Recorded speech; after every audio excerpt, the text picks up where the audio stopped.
Heard it's great. No, for real. Mel Gibson told me. So you gotta go. I've never met Mel Gibson.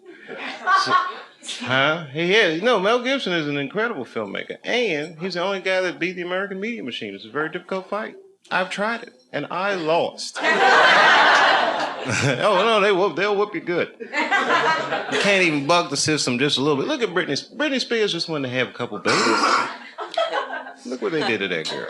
Fucking awful, man. She had to shave her head, just take the heat off her pussy for a minute. I mean, it was like all that shit happened to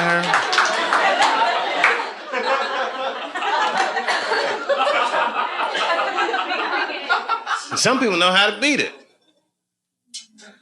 The politicians, they can beat that shit because they get caught in... Remember Gavin Newsom, he's the mayor of San Fran, right? So he gets caught fucking his campaign manager's wife. They were like doing blow and all that shit. It's pretty old. I like Gavin Newsom though. That's fucked up. You know what I mean? It was his campaign man. His whole job was to be like, this guy right here is a hell of a guy. So it's a pretty dirty dog, right? So, but he got away with it. He's still like Teflon politician. And you know what he did? Checked himself into rehab. That's the move in America. I don't know what it's like in Britain, but in America, it's secret celebrity system. Rehab is base. For regular people, that's like, you got to go there and get better and shit. But in the media style, like, it's up to San Francisco Mayor Gavin Newsom. Base, nigga, I'm in rehab. Woo! 60 days. I got 60 days. I don't want to hear it. And I didn't know about rehab when the media got me, and they hit me with the crackhead rumor. That shit was fucked up. And I'm a skinny black dude. I can't defend myself. It's hard, people just believe that shit. It's very hard to defend yourself from them.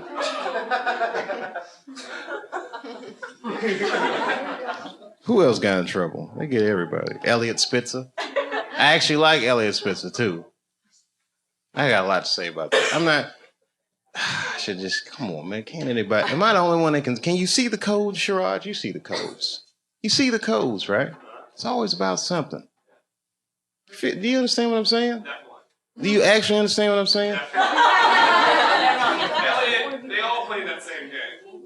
It's not Elliot Spitzer, though. It's a dirty-ass system. Right.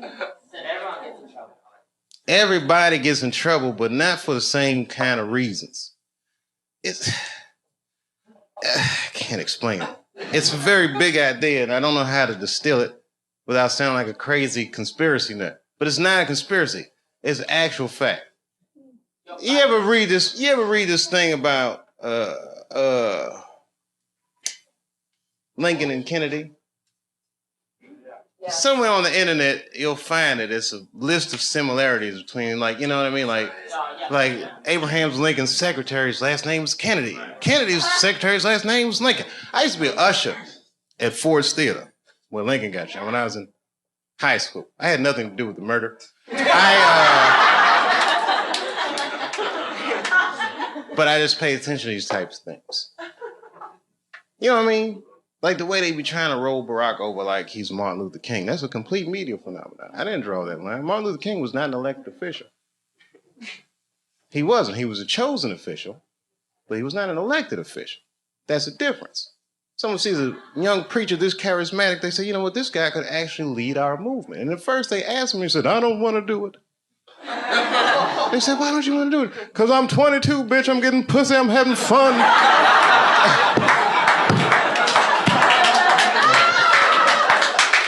But then eventually he's going to understand like this movement is bigger than him and yet may not have been the same movement without just that one individual. Now, okay, here comes Barack. Barack runs and it was just, that shit happens. You know what I mean? Can't explain it. Yes, I can. Barack runs against John McCain, right? Barack's campaign song with Stevie Wonder's Sign Seal delivered, I'm yours, right? Stevie Wonder sponsors a bill for the Martin Luther King holiday.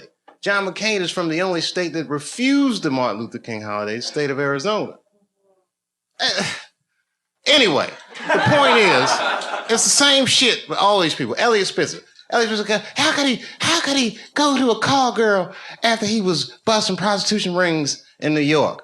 I'll tell you how. Because he was the fucking attorney general. If you're the attorney general and someone puts a docket on your desk, he can't be like, I can't bust these people. I buy pussy. He just has to go and prosecute the case. That's his job. He wins cases. Of course, he's gonna have political aspirations because he was good at what he did. And then Nas, remember when Nas went crazy on the radio and he said, Hot 97 is taking money to play these records and da-da-da-da-da. And everyone was like, Nas is insane. And Elliot Spitzer was like, I'm gonna look into that. And Elliot Spitzer went in there and he was like, hey, these guys are taking payola. And they fucking ended the practice, the age-old practice of payola in radio. And then years later, he's gonna get busted at the fucking Mayflower Hotel in Washington, D.C. buying pussy. Let me tell you something, I'm from D.C. Do you know Mayflower Hotel? That's where Marion Barry was smoking crack while he was fucking a girl that wasn't supposed to be. The point is this. Getting caught with a call girl at the Mayflower Hotel is like getting caught with a cheeseburger at McDonald's. Nigga, that is where you're supposed to do those kinds of things.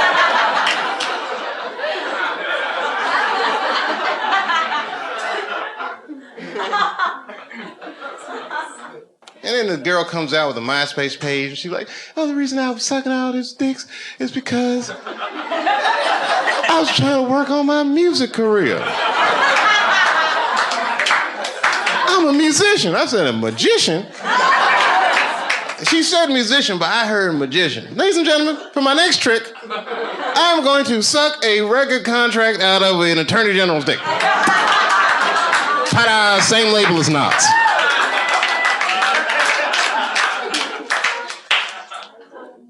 And you know what's so crazy about that shit? Which brings me back to the whole thing I was saying in the first place, is that Elliot Spitzer was gonna get prosecuted under the Mann Act. And that says it all. You know the Mann Act? The Mann Act? The Mann Act. Sherrod, you don't know the Mann Act? No. You better know. In your line of work, you need to know these things. The Mann Act is the law that says it's illegal to take a girl across state lines for purposes of debauchery. The Mann Act was written to get one man, and that man was Jack motherfucking Johnson, the first black heavyweight champion of the world. He used to beat the shit out of white men and leave the arena with white women in the 20s. It was amazing. He fucked the whole Matrix up. When Jack Johnson won the world championship, he chased the white champion. Back then, white champions would be like, I don't fight black people. It's beneath me. But really, they were scared to death. Jack Johnson was huge. And you seen them old tapes in them boxes. Them motherfuckers had that style like this. Jack Johnson moved like a modern person. You know, these motherfuckers, if I had a time machine, I could be the heavyweight champion in the world. Is this motherfucker pointing his fist at himself? I beat the shit out of these guys. It was amazing. I mean, if you watch some of these Jack Johnson, because back then, you know, they weren't the same fight regulations. He would whoop their ass for hours. This was before cable television and all that shit. Just bop, bop, bop, ew! And it was fucking amazing. And then he would leave the arena and he would openly have sex with white women all the time. Now, you think he would get persecuted for that, but they never touched him. Because the heavyweight champion of the world is the most prestigious title in sports. Period. You know who suffered for that? The white women. One killed herself. I mean, they fucking ostracized these women like you wouldn't believe. Just cut them off from everything they knew and loved for fucking around with Jack Johnson. And then they couldn't stop Jack Johnson. The headline of the paper say, Jack Johnson is it. They chased this nigga around. They made the Mann Act. He had to flee the country. He was living in exile, couldn't fight anymore. When Muhammad Ali saw Jack Johnson's story on Broadway, he said, that is my story. If you change white women to Islam, he said, that is my story, right? Jack Johnson just got pardoned in 2005. Do you know who sponsored that bill? John McCain. Cleaning up from that Martin Luther King shit. I'm telling you, it's all fucking connected. It's a very flimsy system of pseudo or false morality. Is anybody in here gay? Get her! No, it's good. I'm totally joking. This is New York. Are you gay for real? Yeah. Okay, so you know the gay marriage is illegal, right? Why do you think that that's illegal? People suck. I don't know. I don't have a good answer for that. Do you even care about marriage? Yeah, I want to get married. Eventually. It's really to a girl or a guy? Girl. Just checking.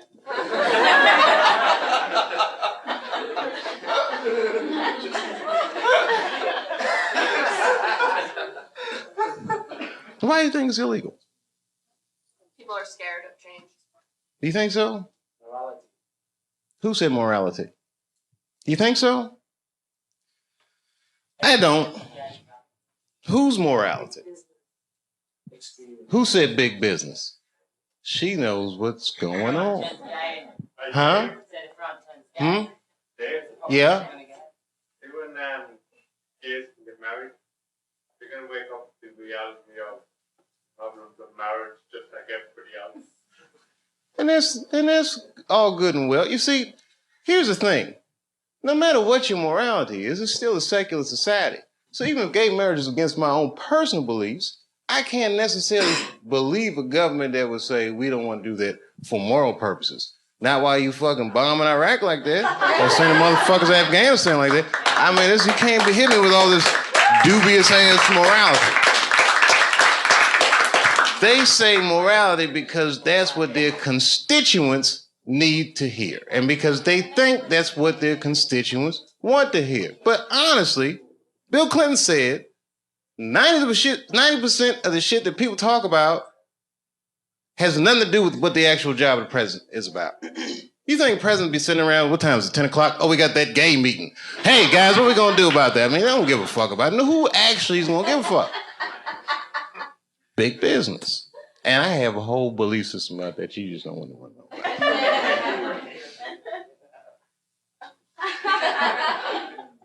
I'll tell you part of it.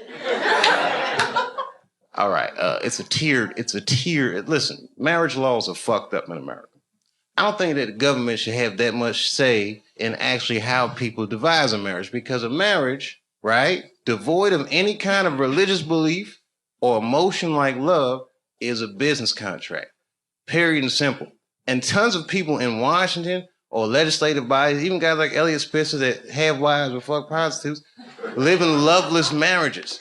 And they have these shits arranged because they're in such a high social stratosphere that they have to keep up a certain appearance. So why are they imprisoned by their own marriage? It's this form of economic slavery.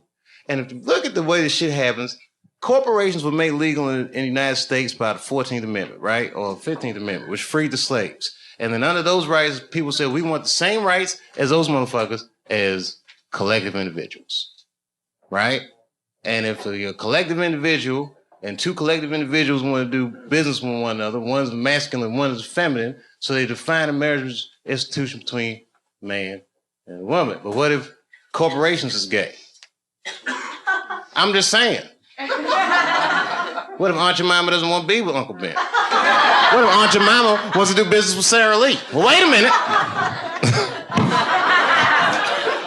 What if Uncle Ben wants to do business with Mr. Clean? That's all I'm saying.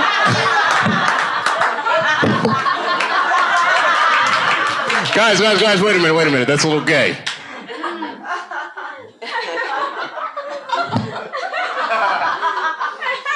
I'm sorry, I thought that was funny. What if Aunt Jemima? I don't think that's what Mr. Clean was. Uncle Ben. Maybe I should have picked different companies. I put myself in a bad position. I'm just joking around. You're like, we don't want to hear this shit. It's just a conspiracy theory. I believe in aliens too, bitch. How about that? They're coming.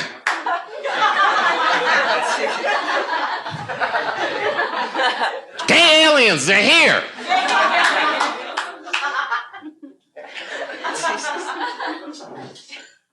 All that shit. Fake.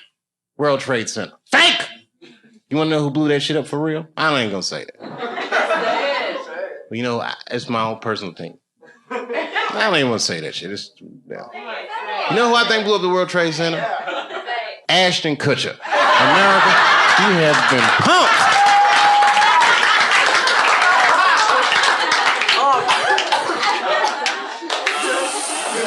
Fake.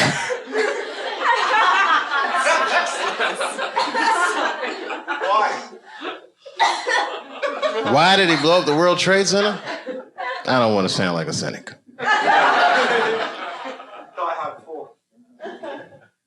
Shit was crazy. I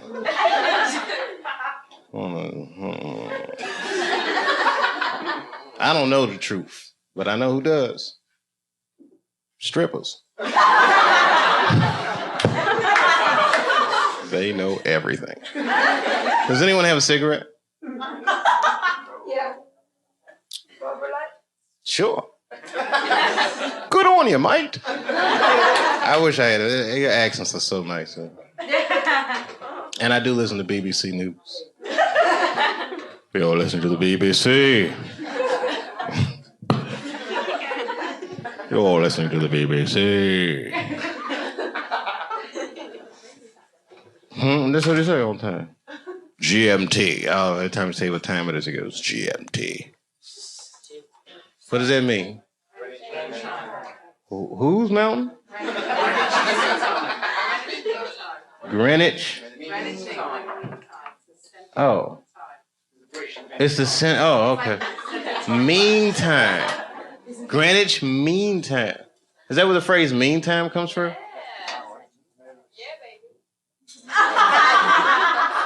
Wow, you can tell that your country conquered a lot of shit. Man.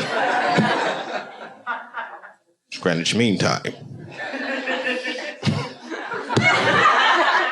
I learn shit every day.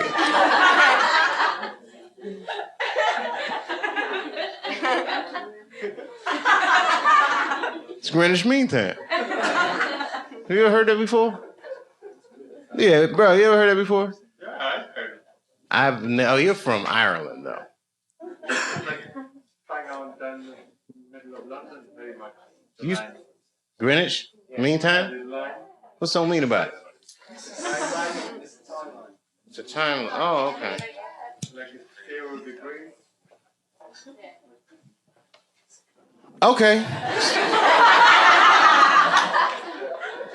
You ever seen a guy's mind stretch? I might buy for it. Like in the 24 hours, like 0, 0, like, you know. Oh, I don't do that 24-hour clock shit. I hate that shit. It's 1,500 o'clock. 1,500. You got moved here, right? Like to make life easy. Got blocks. No, I don't like that shit. That's when it's good to have them strippers around. Strippers are like the Google of the streets.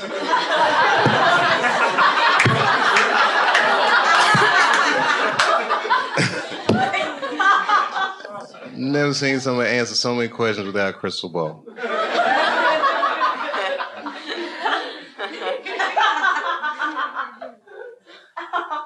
It's true. It's amazing. Skill sets. Girls be here. I'm an accountant. No, I'm a dog trainer. Every goddamn thing. It's amazing. All right, it was something hilarious though. All this shit is depressing. Ashton Kutcher didn't blow up those buildings, by the way. I don't want you to think. I'm not gonna put that on him. Huh? American people. American person is one of the most lied to people in the world. That's our whole game with America. Because freedom is not a privilege, my friend. It is a fucking burden. Because a free person has to make choices all the time. And you can't make a good choice unless you have the information. And in America, it's not like China. You know in China when they had the earthquakes, you know what the headline was in the newspaper? What earthquake? They don't tell those people shit.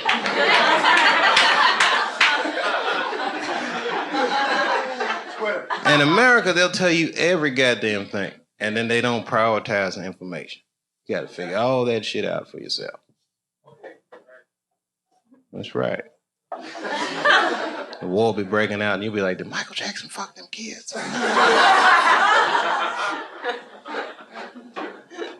That gets shuffled funny.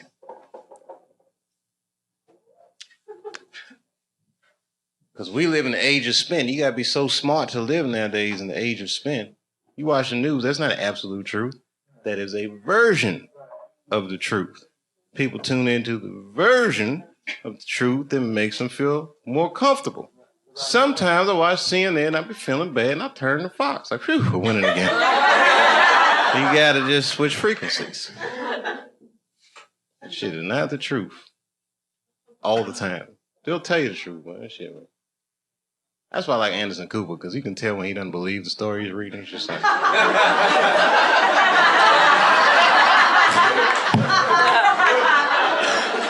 I just work here, Dave.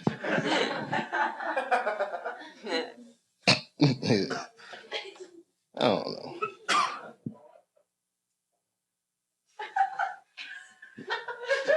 There's something to it. It's not that. You know what it is about the age of spin? Because they play so much words, I don't even know what the fuck anybody's talking about anymore. How can you actually know? How can you make a decision? It's like, you know what I mean? The way that we, like, okay, Planned Parenthood, right? Planned Parenthood is actually for abortions.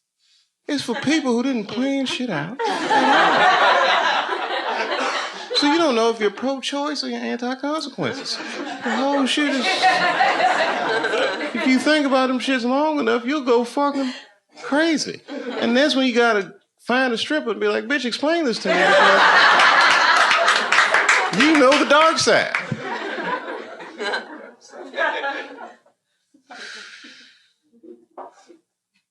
Semantics. Man. I know. All right, I should get out of here. I'm freaking myself out. And I'm hungry. And I just got here. And then I was like, I got in the car and said, take me to the comedy club. And that's how I got here. I don't know. Like, what happened with you guys? You guys just decide, like, how do you decide to come here? Like, you two guys right here. I mean, literally, I look at you guys, I can't imagine what your story is, but I know you, like, okay, how old are you guys? 19. You're 19, of course. They're too young to drink, but they just the right age to have a great ass time. I have been 19. I can't even fucking explain what that was like. It's great. I mean, I'm surprised. I mean, you know, I remember what it was like for me. I don't know what you... Huh? How can I explain what 19 was? How can you have a good time? Oh, that's right. You are Australian. You can have a good time without drinking, can't you? You have a great time without drinking. I do it all the time. I was in Saudi Arabia. I didn't drink a drop the whole time I was there. And I had a blast. Dave, what'd you do for fun in Saudi Arabia? What the hell? I drove an Escalade. It was 16-cent gas. That shit was fucking great. Drove that motherfucker in circles. What oil problem? You gotta see it to believe it in Saudi. That motherfucker. There is no gas station. You just roll out. Time to roll. That shit was great. I went to Dubai. You ever been in this place, Dubai? How is it? Well, have you ever seen the movie Blade Runner? It's like that, but sunny, with no robots or problems. Oh, it was fucking great. And there's so much, they building shit like you wouldn't. I mean, that shit look like Legoland. That shit is amazing. I'm not exaggerating. I seen a billboard. We driving down Sheikh Mohammed Highway, whatever it is. They got a billboard on the side of the highway. It say, "We will build your skyscraper." I said, who the fuck is that for? Like, who's gonna pull up like, oh, let me get this number. I've been looking for somebody to build my skyscraper.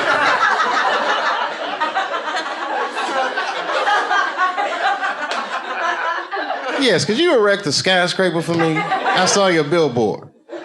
We're busy. I mean, I'm not even exaggerating. When I was there, they had 212 skyscrapers in production. If you can imagine what that looks like. 212. You know those big construction cranes? Half of all those cranes that exist on Earth was in that city, building 212 skyscrapers. That would be like if somebody said, I'm going to build Manhattan in the next 8 months. That's what's happening on planet Earth today. And another 45 minutes probably. They're all taking a break. And by they all, I mean the Pakistanis and Bengalis as it's built. Everything has a soft underbelly. Yes, where else have I been? You guys are British, so you've been everywhere. I don't care how obscure a place is. I've never gone someplace and not seen a British person. It's amazing. It's amazing. It's amazing. I was in Asia. I went to the Philippines. Who said that?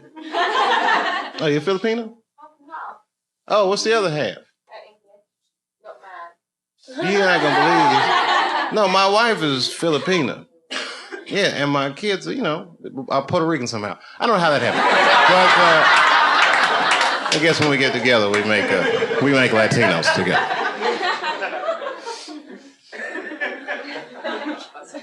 They're not Puerto Rican. They've never even been to Puerto Rico. Why'd I bring it? Oh, I'll tell you what. Have you ever been to the Philippines before? Okay, I went there, and I like the Philippines. I was actually, you know, I did not enjoy the poverty. I shouldn't even bring this up. I'd say it if Sherrod was here. It's the kind of thing that's like, you know, when you're a comedian and you see something horrible, you should just only tell other comedians about that. Because everyone else is going to, you know, we had that worldview. I'll tell you because you're a comedian, all right. It's not funny at all. I'll tell you, it wasn't funny when I saw it. I'll tell you when it was funny. Okay, so we're driving down the street in the Philippines. It was like urban area. Now, I don't know if you've ever been to Asia. Traffic, not so good. As a matter of fact, it's horrendous traffic. Small, you know, it's somewhat chaotic. For me, for my American standards. Excuse me, everybody. Whatever. Okay, you've seen hood movies. You picture bad neighborhoods. You've heard all these things, but you got to see, you know, real poverty. Like when an American sees it, you can't help but be like, "Holy shit!" Okay, so we made a couple turns trying to get out of traffic, and then we turned into like it was like the real world, real poverty. What do I mean by real poverty? Well, there were tons of things that I saw in that instant. Like we turned a corner and all of a sudden it was like, I've never seen any of this shit before in my life. One of the things was, because it was an urban setting, you have to imagine it's a city, but there was a guy and he was, it wasn't funny to me. This was not my initial reaction. And I need to tell you that, but you're a comedian, so please look at it with those glasses. This is like that Kramer moment I was so worried about. Okay, we turned the corner and there was a guy, he's walking, and he had no clothes on, right? Now, that shit could happen in New York, but the way he was walking was like he didn't have no clothes anywhere. Like, it wasn't like he was walking to some clothes he had. He was just walking like, I'm naked, B. So like, I know, now, it wasn't funny to me at all. My kids were in the back. They were like, oh, shit. Like, you know, they're like 5 and 8. Oh! Like, all right, so now, their reaction to it made me want to just because they're kids. And I remember what it's like being a kid. And he was naked, man, in the city. And all right. So I explained to the kids, listen, guys, you know, this is what the world is like. There's people out here don't have da-da-da-da-da, you know. There's grandmothers from there. She's explained to her mom. We all explained to her. The kids like, oh, snap. Okay. So then we come back to America. It's like 8 days later, and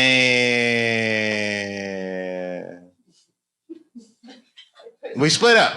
Kids go back to Ohio. I said, I got to go to LA, take care of some business. I went to Hollywood for a minute, and then my wife calls me up, and she says. And she's crying. I go, what's going on? She goes, she did it. I said, who did what? She's like, Manny Pacquiao, he won. And I said, oh, it's fucking great. You know, this happy. She said, finally, you know what I mean? People feel a lot of pride when Manny Pacquiao won, and it was kind of touching the way she felt. And then she said he's going to give his money to the poor. And then I say to my wife, and this one was funny, I hope he buys that guy some pants or something. And she felt out like, but it was funny because it was weeks later, and it was an emotional moment, and it was so emotional. I felt a little uncomfortable, so I just had to throw a little joke in there about the guy we saw with no pants.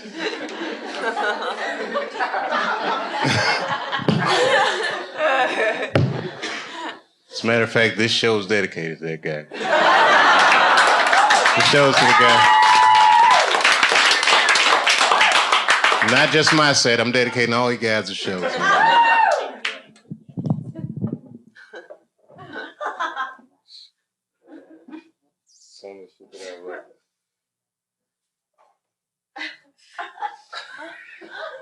It's uncomfortable. I really didn't have anything to talk about. Oh, hey, thanks. See that Barack was right. We can do this. It's going to be great. America's going to be great again. You'll all see.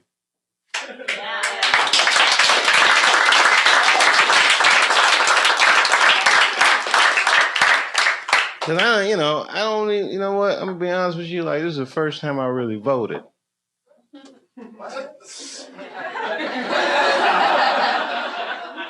As I was an Ohio voter, so I said this might be important. And as soon as I walked into the polling place, you know what they said? Barack's got another one. And I said, and I was, why are you going to assume that I'm going to vote for Barack just because I'm black? Because I'm also rich.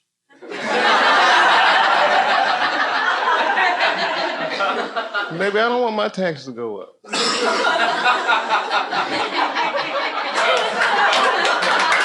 I mean, that's just my luck.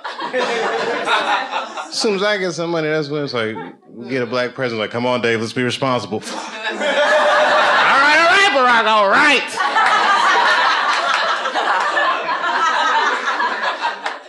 No, I'm glad to do it. They just raised my taxes. This is going to healthcare. I'm glad to do it. You know why?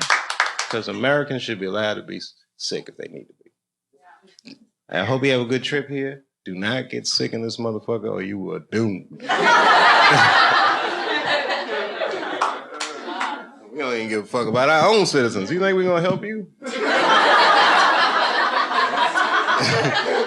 have that Lords of London on you. We don't give a fuck. You got to pay China back.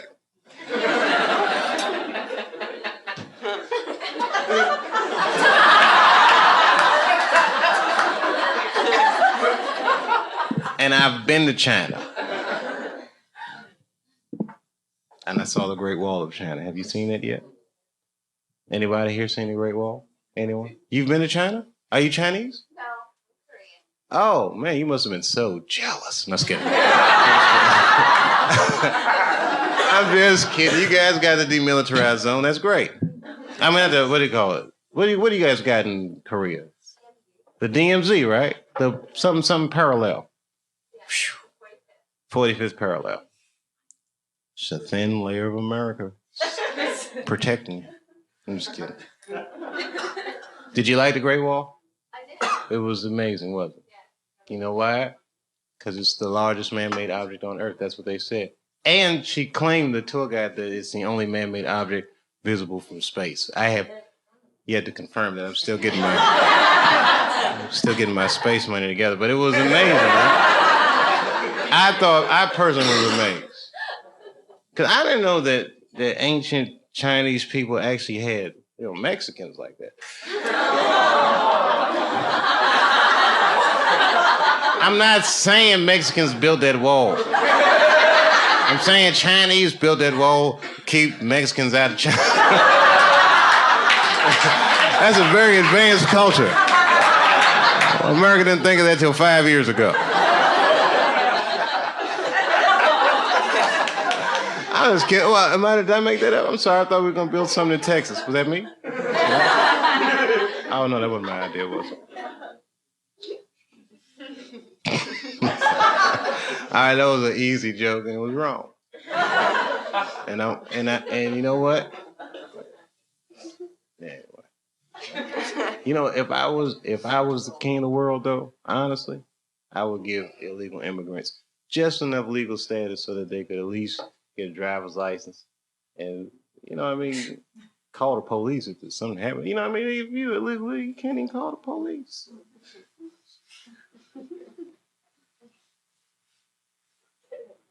You know how much crazy shit? Look, I don't even want to talk. It's not. Listen, I'm gonna finish up right now. This is it. This is all I'm gonna say. All right, you seen the paper, right? I shouldn't even bring this up because it's not funny, but it's just an illustration of where things are headed. And, you know, there's a high incidence of violence in America, right? And violent crimes and all these like extraordinary crimes you read about. And I personally believe that the reason these crimes happen is because our paper chase is so volatile that something about America is criminal to be poor. Like, you know, make you feel bad, so bad it's like you got to do something still. Something very desperate about our paper chase, just culturally. I'm not blaming the government. I'm not blaming, but it's just evolved into that. Now, so I read them sometimes. These horrific crimes will happen in Houston, Texas. There was a serial rapist, which rape, by the way, is never funny ever. And the only reason I bring this particular rapist up is because all his victims were men. I'm not joking. 7 men. So you can't YouTube this. This is really 7 men in the Houston area came forward and reported this guy, which means he must have raped thousands.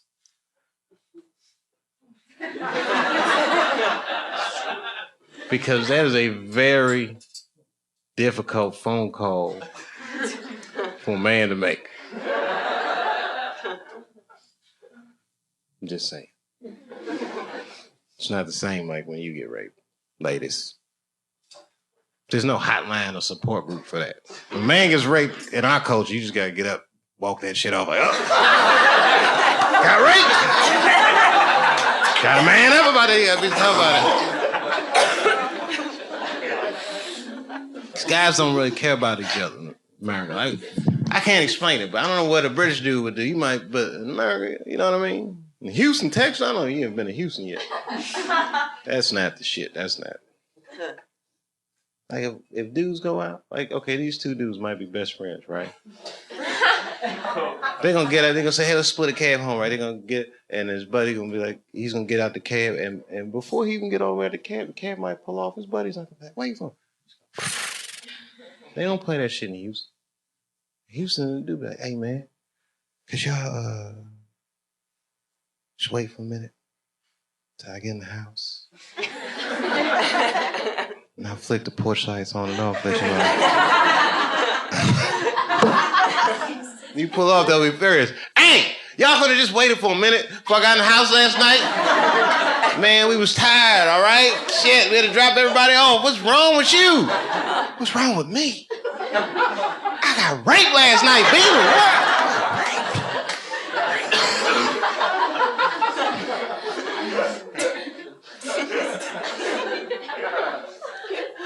This is American culture. So I can culturally profile these people. The victims. Culturally, I could make an educated guess that the victims of these attacks were white. And not for any other reason except that black people have such a bad relationship with police in America. I don't think they would have called the police. I think only a white person would feel comfortable enough to make that phone call. The way the climate is in America, socially. You know what I'm saying? It's just black people don't call police for anything. I live in a white neighborhood now. My white neighbors call the police for everything. It's amazing. Hello, police? Yes. My neighbor's playing their music very loud, and I need police intervention for this. I don't want to handle this myself. It's fucking amazing. I've heard black dudes getting shot like, oh, call Earl, quick. Time to bring a pistol, some shit's going on. It's amazing.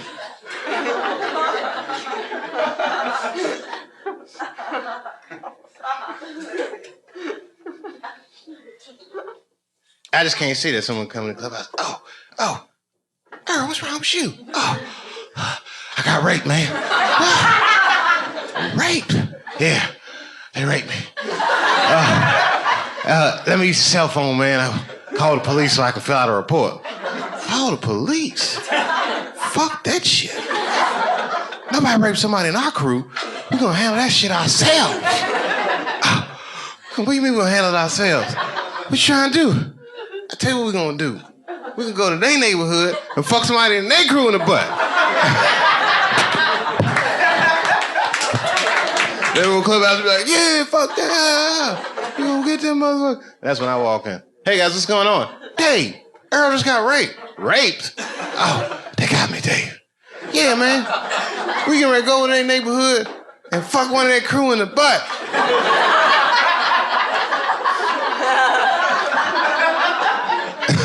That's when I had my Boys in the Hood moment. I can't get in that car though, boy.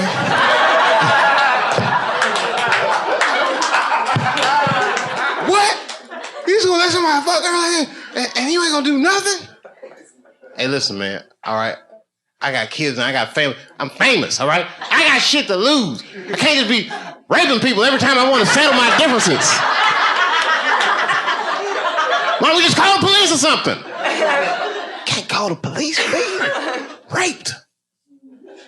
All right, hold on. Let's just think about this, okay? Shit. All right, look, I got some money, all right?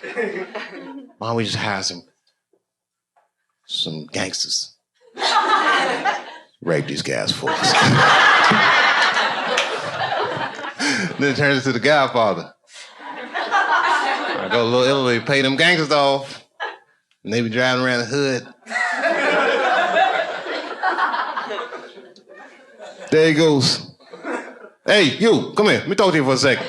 And the guy be looking like, oh, maybe you want to buy some crack. Hey, what's going on, guys? And then they put him down. Pull his pants down. Pull down their pants. And right before they rape him, he says, Dave Chappelle says hello.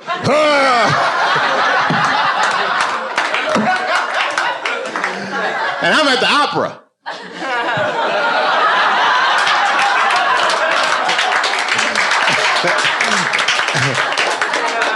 And my cell phone vibrates. Hello? It's done. Okay. I told him Dave Chappelle said, you said my name?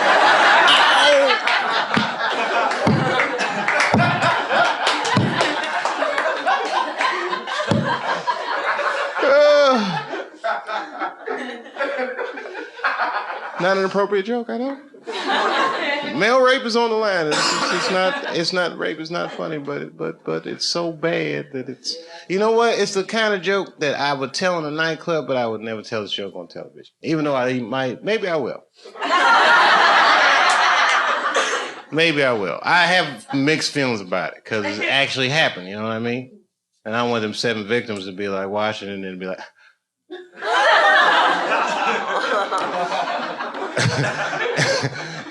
And then after I do this show on the television, and I might be doing a concert or something, and I'll be walking in the backstage, and I'll be like, hey, Dave. And the guy be like, Dave. I'm like, hey, man, be like, I'm the Houston rapist. Thanks for the shout out.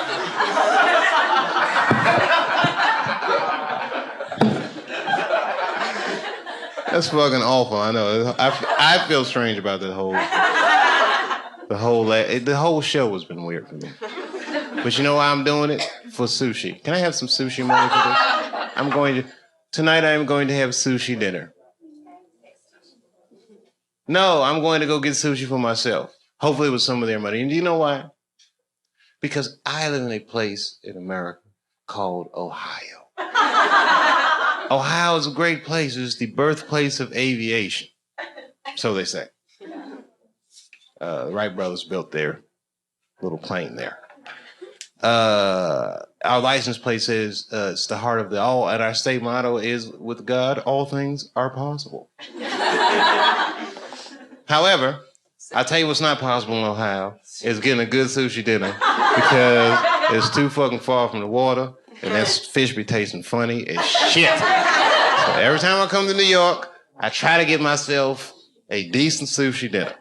And I take a picture of it on my iPhone, and I send it to my wife with a little caption that says, "In your motherfucking face, baby." And then she texts me back, LOL, fuck you. You know, we have a funny relationship. We really do. We have a good relationship. As a matter of fact, it's amazing that she's not with me. Because I depend on my wife so much. My kids think I am their brother. It's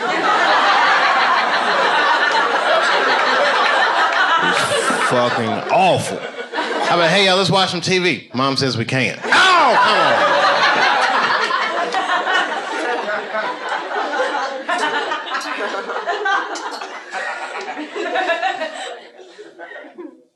That's crazy. It is crazy. Man, don't get me started talking about the kids. You know, one time with my wife, when we argue, everybody argues.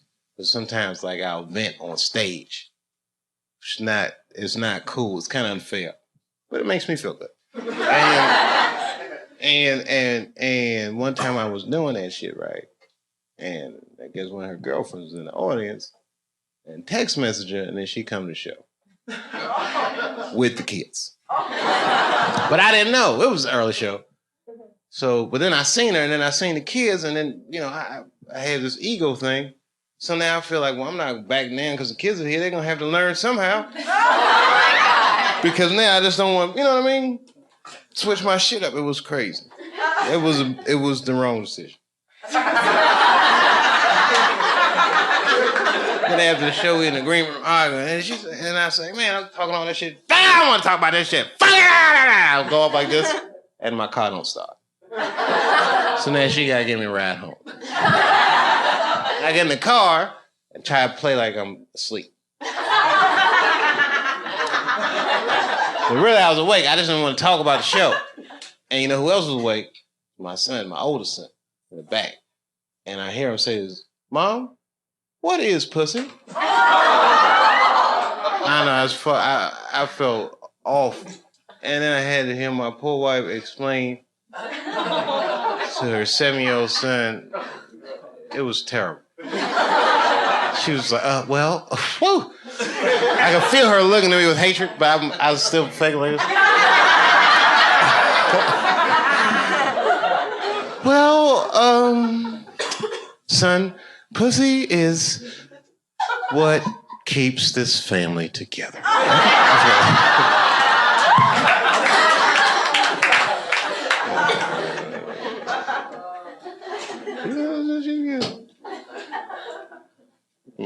I got so many jokes about them kids. I'm not ready for that, though.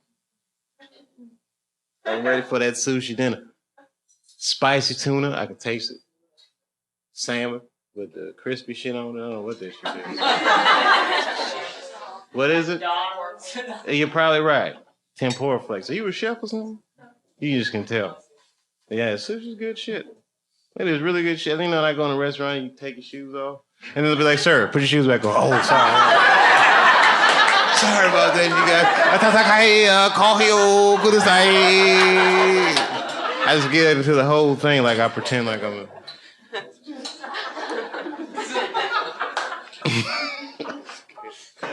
I'm sorry, little fellas, because I know you're 19. You got a lot of adventures to get into. That city is calling you.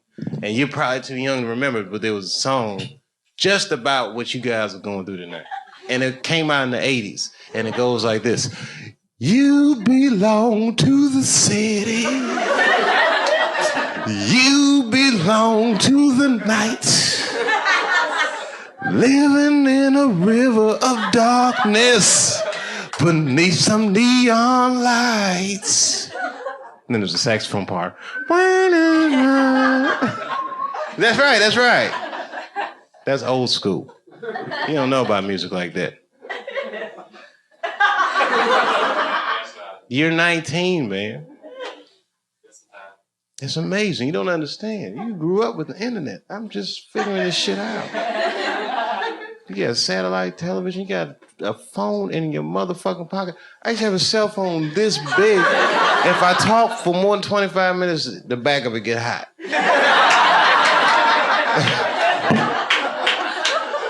You got these iPhones. I'm still impressed by that. Have you seen it? That shit is amazing. I could pull my iPhone out in front of Batman. He'll be like, what the fuck is this? Oh, you haven't seen this yet, Batman?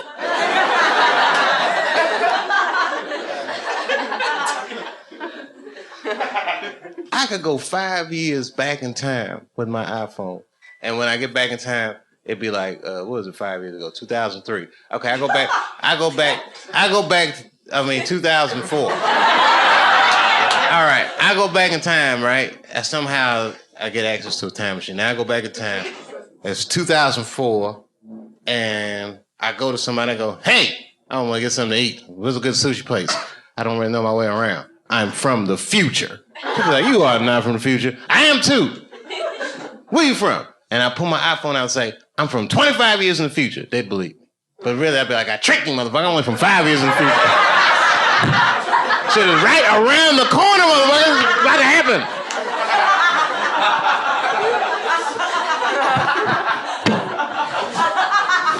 I tricked you. I'm only from 5 years in the future. The rape stuff was funnier, Dave. No, I'm sorry, man. I thought that was me. Okay. You guys don't know what I'm going through. I might melt down like Lenny Bruce on this motherfucker. You don't know what I might do. You ever see them old Lenny Bruce tapes? Like first he's all funny, and then once he start getting all that trouble, he's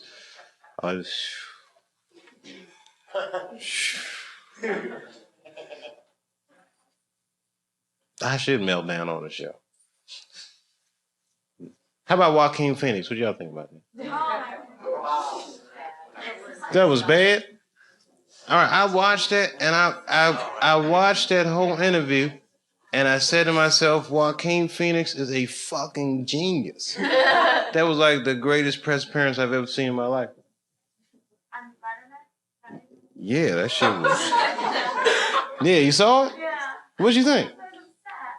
Why? He was so what? He was not, no, he wasn't stoned with it. Oh, listen, I've been high. He was in complete control of that situation. You understand? This is how brilliant it is. Basically, what he's doing is resisting every protocol of what it's like to be on a late night talk show. He didn't do any of the banter. He didn't do any of that, hey, good to be here, Dave. I got a new movie coming out. He didn't do any of that shit. He's a completely different kind of celebrity than I am. By design of what he does. He's a fine actor. So you don't know what he's like. Only time you see Joaquin Phoenix, he's in a movie pretending to be somebody completely different. And he's very good at it, so you can't tell what he's actually like. So this is the first time he ever stepped out in front of his work, and he was like, made a point not to be charming at all. How have you been? Good. What are you working on? Music. What kind of music? Hip hop. And then everybody laughed and he goes, is that funny? I said, this guy's a fucking genius. 10 minutes on Letterman. He was on every publication the next day. He was in USA Today. Look how crazy it is. Everyone was talking about, he's a fucking nut. He must have been high or something. Joaquin was probably reading that shit like... I said, this guy is fucking brilliant. And you know who the guest on after him was? Exactly. Who gives a fuck what happened after that? Joaquin won. Check and mate. I said, that's the Mel Gibson playbook right there. Mel Gibson beat the game. Easily. And a move so weird and abstract, I'm surprised no one's done it sooner. This motherfucker made an action movie about Jesus. Check and mate. There's no answer to that. This guy took $20 million of his own dollars. He made an action movie about Jesus. And the movie grossed over $1 billion. He made $800 million off a $20 million investment. All in, he probably made close to $1 billion off a $20 million investment. Do you understand what that will do to your life? Do you understand how much money $1 billion personal dollars is? It can't. It's enough money to get pulled over by the police in LA County and jump out the car like, fucking Jews? What's poppin'? Is everything all right? Police like, you can't say that about the Jews. I can't. Base nigga, I'm in rehab. Game over. That had never happened before. And then followed that shit up with Apocalypto, which was fucking...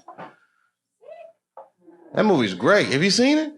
That shit is like Mexican Braveheart. That is the best shit I've ever seen in my life. I was talking like that for a week. Taga, taga, taga, cha. Taga, cha. You wanna know why? Because he made a movie, a major studio movie. He didn't use one Hollywood actor in the entire movie.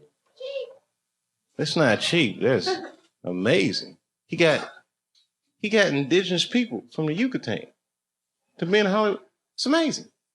You imagine that shit? Just going to the Yucatan? Let alone going there to cast some movies, walking up to somebody in a thong.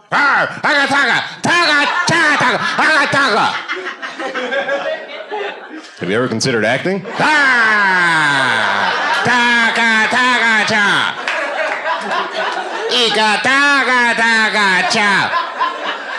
Well, my name is Mel Gibson, and Passion of the Christ. I've seen that.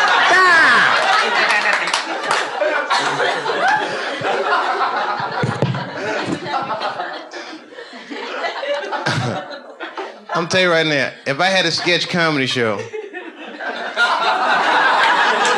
let me tell you right now, if I had a sketch comedy show, I guarantee you, I fucking guarantee you, I would do the funniest Apocalypto sketch that you couldn't even fucking imagine what I would do.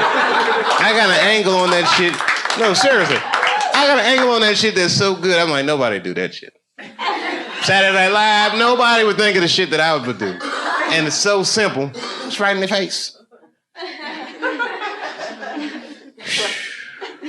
If I had a sketch comedy show...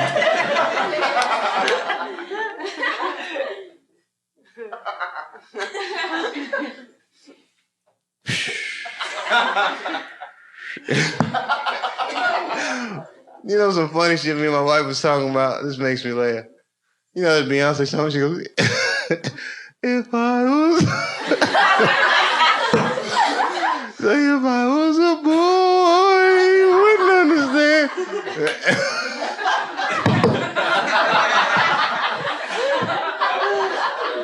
Man, listen what she say. My wife say, you would never hear a man sing a song if I was...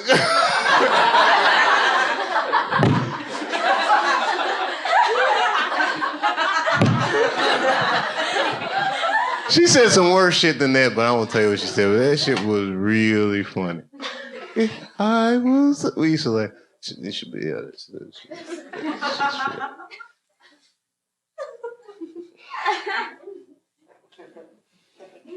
oh my goodness. You know, I do... How long have I been on stage? Like 25 minutes? 30 minutes? Seriously, how long do you think I've been up here? Hour 20. All right, one time I did a show, right? It's not too long ago, and I lost track of the time.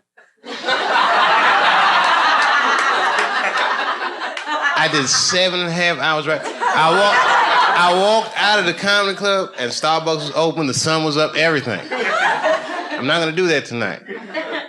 And the only reason I'm not gonna do that is because I haven't eaten my dinner. My sushi dinner. I know you're from England because I already heard about you. No, her right there. She's from England. I know her. That black lady right there, I met her.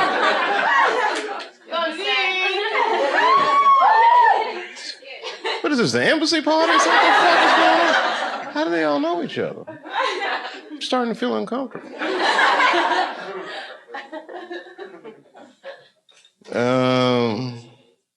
Boy, you guys did conquer a lot of countries. You know, I know. Well, no, good on you, mate. I'm not hating. Black American dude. This is the whole, my worldview. You'll never understand. At least that's what I'll tell you when it's convenient. You know what I mean. Where you from, man? From Massachusetts. What's your nationality? Habla español. Sí. Un poquito, sí. No, that's right. I be speaking some shit. I speak a little Spanish. I also know a little sign language. I sound slow as shit. Why do I know sign language? I like their pussy. Woo! That's good. Now, I used to live near Gallaudet. It's the largest deaf university. And the girls was gorgeous. And I used to go, hey, what's going on with you? And they'd be like, oh, shit. And I literally studied that shit. It didn't help. So I was in Venezuela. I was in Caracas, speaking the sign language. This is not even really a joke. It's just a thought association thing. So I'm in Caracas and I'm watching TV, and they have the bubble with the person speaking sign language. And I guess Spanish sign language is different than American sign language. All I can tell you is it's very sexually charged. I was like, if she do like this one more time, I'm gonna lose my motherfucking mind. Barack doesn't need this right now. Can I have one more cigarette and then I'll leave, I promise.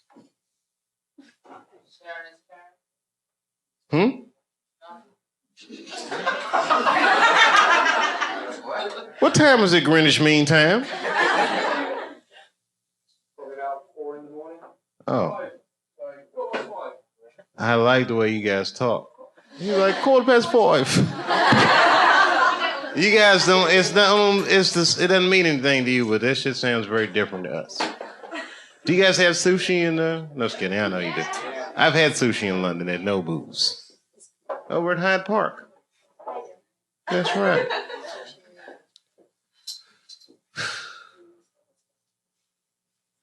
I have a plan to save the world. But I'm not going to talk about it. Some strippers help me put it together. Where y'all going? What train you catching? Back to Long Island. Oh, you do have to catch a train. No, don't be upset. No, you ain't no disrespect. And listen, if I wasn't me, I'd walk out on me. Because I already know what I'm going to say anyway.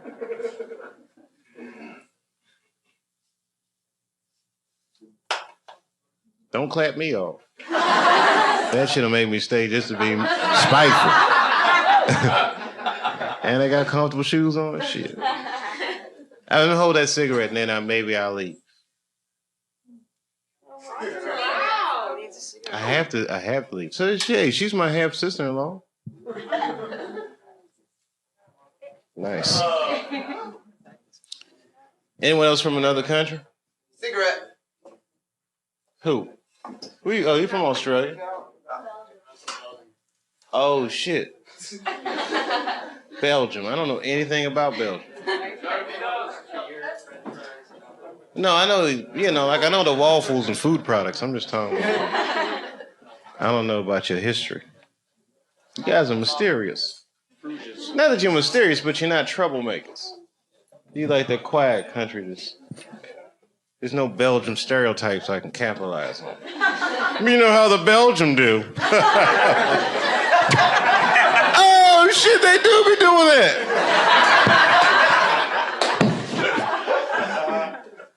No good Belgium jokes. You're safe.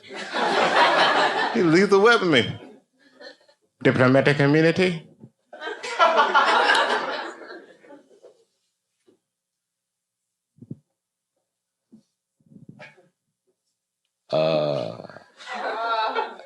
I had thought of this. Nah, I'm not gonna. That's corny.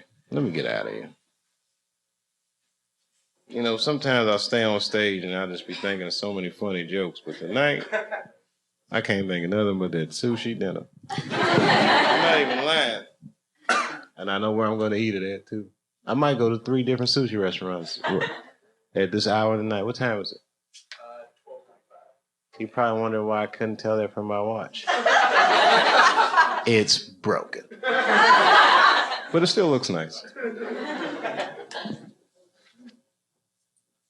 It's on GMT.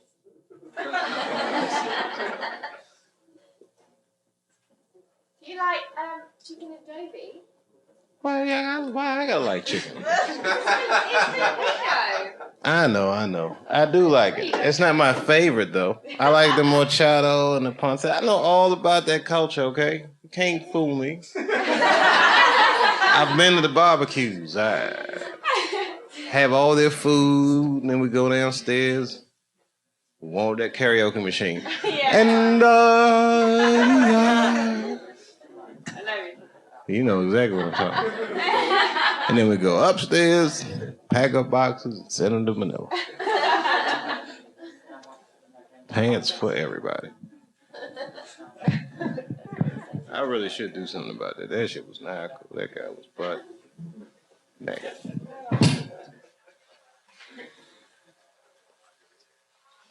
You're gonna make it. You two, as a couple. You're gonna make it. No, I believe in you. You know why? Because I talk like a cynic, but I feel like a romantic. I believe in love. Seriously. No, seriously. It can happen. Do you know I've never cheated on my wife? That's right. I mean, I'm not saying that for applause. I mean, but I really should get applause. I mean, you know, I've been to All-Star Weekend in Las Vegas and then cheat on my wife. You know how fucking hard it is for a famous person to not fuck somebody at All-Star Weekend in Vegas? I mean, listen, I'm not bragging, I'm just saying.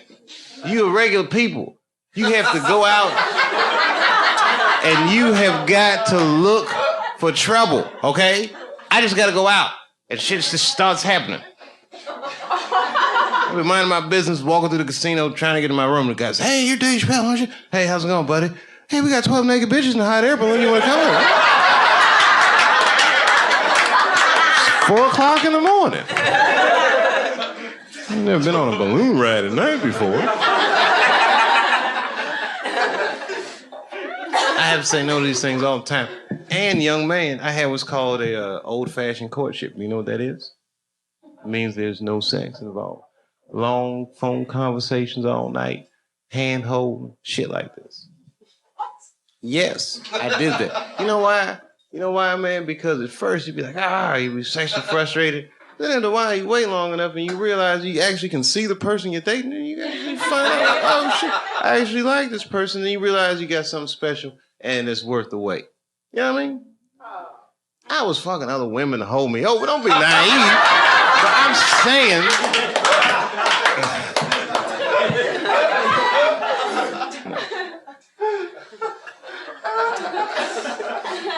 No, you know what I don't do? You know what? I've been cheated on before.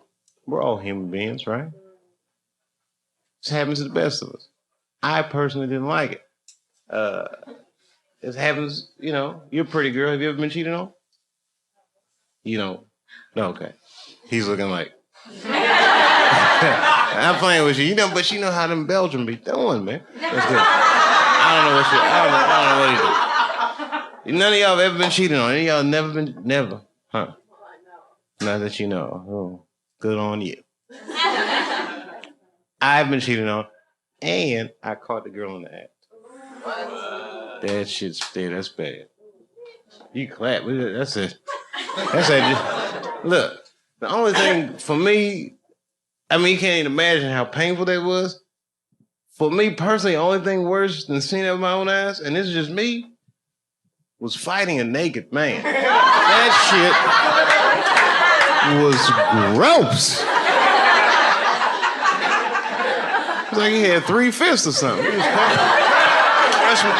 You know, I'm boxing his up about it, and then his dick caught my jeans. Just a little.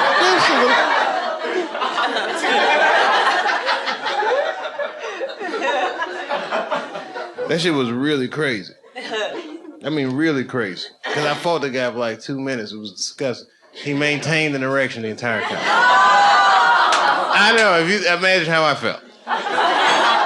This is too much was happening. Not funny? That's not funny at all. No, tell us the story. I'm sorry. I thought this was the context to say things like that. Should I read some poetry? Don't tell Maya Angelou I'll be talking like this.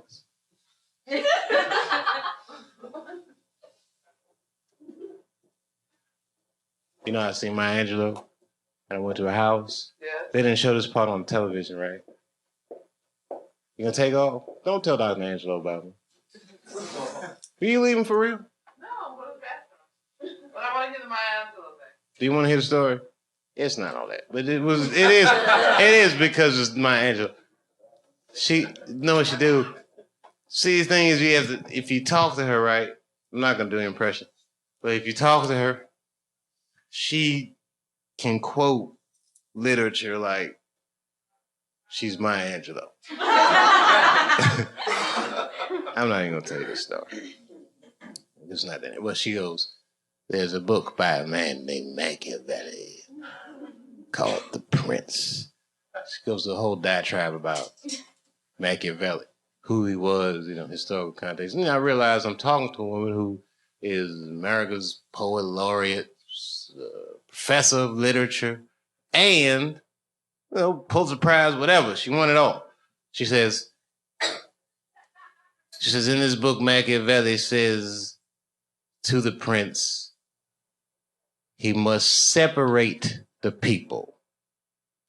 And if the people cling to one another and refuse to part, then you must picture them as if they were in a pit. And eventually, they will push one of their own to the top to be their leader. And when they do, you must grab their hand and fling them to the mountaintop with the villa. And if they don't, no, she says, and if they refuse the villa, you must cut his motherfucking head off. She didn't say that. She didn't say that. You must cut his head off. Do you know what that means? It means I should have taken that $50 million when I had the chance. But you know I don't feel bad about losing that $50 million? Because what if I have $10 million in the bank? Okay, you know the difference between having $10 million and $50 million? $40 fucking million, that's right. But I can have $10 million in the bank. I can go to a restaurant and I could look across the room and I say, you see that guy over there? He has $500 million. We're eating the same thing. And we might even drive some of the same cars. And we might even fuck some of the same girls. Because I've never heard a girl say, I would fuck him, but he only has $10 million. You'll never hear that shit. It's all relative. And money is an abstract idea anyway. I'm serious about that. It's out there. Digitally. We're all digital strippers. Working like hoes for digital paychecks. Go to the bank and try to get all your money out. If you can, you probably don't have that much money. But if you can, then I hope that tax break works out for you. But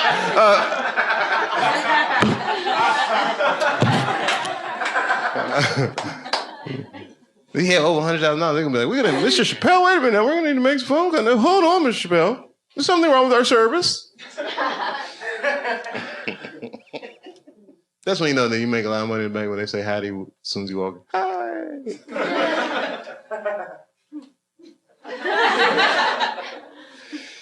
The whole thing makes me nervous.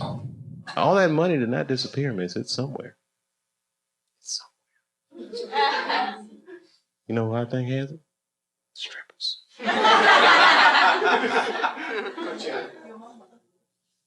Oh, she said, my mom must be rich. Ooh. I can't believe that. A white woman from England just stoned me with the mama joke. That is a first in a very long and boring career. Finally, something is, I've been waiting for you for so many years. I knew you would come one day. That was fucking great. She just hit me with a mama joke. And it was all proper and British. Her form was nice.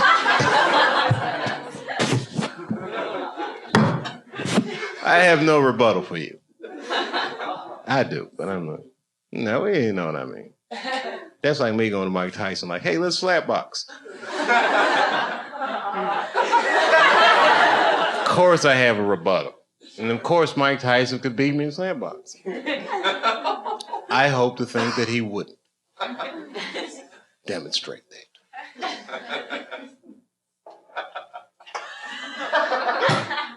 What about for the crowd then? Ah! That's some Maximus shit right there. You heard that? What about for the crowd? Dun, dun, dun. I heard that gladiator music in my mind. Dun, dun, dun, dun, dun. Win the crowd. And you will win your freedom. Gang, gang, gang, gang, gang, gang, gang, gang, gang. You know, that's true, though. Really, if the crowd is with me, I can get away with a lot of shit. That's why I miss my show. Because I used to say the craziest shit on television. I was thinking about that the other day. There was a scene in my show, and I didn't appreciate this at the time. First of all, I like Rosie O'Donnell. Personally, I've met her and I know her. We look in the Player Haters Ball sketch, we look at it in the photo flip, and I say, she wears underwear with dick holes in it. That's a silly joke. But I remember having a series of phone calls where we argue about whether or not I could say dick hole in that. And I remember the lady from Standards Practice called me Dave. I was like, yeah. She's like, you got it. You got dick hole. I was like, great. But you be so busy, you don't appreciate how great of a moment in your life that is. I said dick hole on television. I was over 30 when I did it. It's fucking hilarious. Robert Kennedy was the Attorney General of the United States. He was 36 years old. I was over 30. I said dick hole on television. You think they could have got away with that shit? No. You're gonna make it, kid. You too. Thirsty for her? No, I'm good. I'm thirsty for a sushi dinner with some soy sauce. I'm not that kind of dude. I don't like looking at other dudes' girlfriends. That shit make me uncomfortable. You know what I mean? That's just me. I mean, I'll be looking at them, but not when they together and shit, you know. That's how I can tell I'm like not a good-looking celebrity. Because girls will come up to me, like real hot girls will be like, oh, my boyfriend loves you. Like, oh, great. That's them drawing the line like, nah, this is not for me. I met this lady. She was fine as shit. You know what she told me? She says, my grandchild loves you. And I was like, holy shit, I'm talking to a gilf.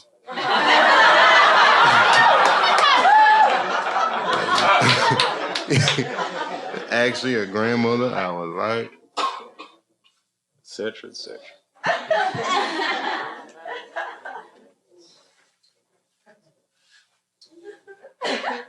She was beautiful. It was amazing. I can't believe she had grandkids. We love you. No, it's all right. I mean, look, I'm good. I'm comfortable with myself. I know what I look like under these clothes. Not bad. Naked, I look like a Kenyan runner. You ever seen them Kenyan runners coming? When they win the New York Marathon? I'm approximately like that naked. All right, everybody. I know I'm supposed to get out of here. Government's coughing in the back. Stop talking. Hey, you take care. I want you to have a great night. Do me a favor. Do not tell anybody you saw me. I'm just kidding. Just working on my comeback. 35 people at a time, baby. That's all I need. So this shit will get out.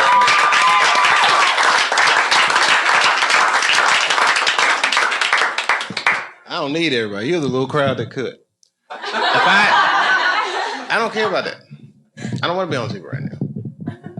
Not right now. But if I had a sketch, should I do that apocalypse? I had a good Barack sketch too. Although, you know what was funny? I'll tell you what. Are you going downtown? You got a car? Okay, I got one too. Want to race? This to 14th Street. We'll just race 14th Street. I'm totally joking. My car got a driver, but he seems like he's competent. What you got, a Coca-Cola in there?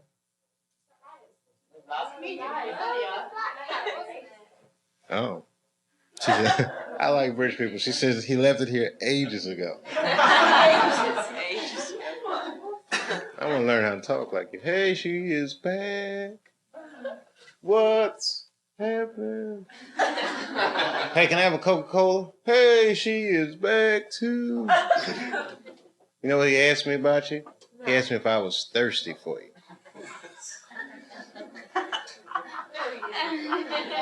We've all got a little Jack Johnson in us, don't we?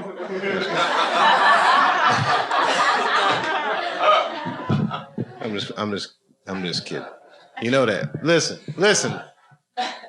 My mouth says racist things. My penis is a humanitarian. He wants to see everybody do well. Do you have any Coca-Cola? Oh, it is coming. That's just sushi. Downtown. At a 5-star restaurant.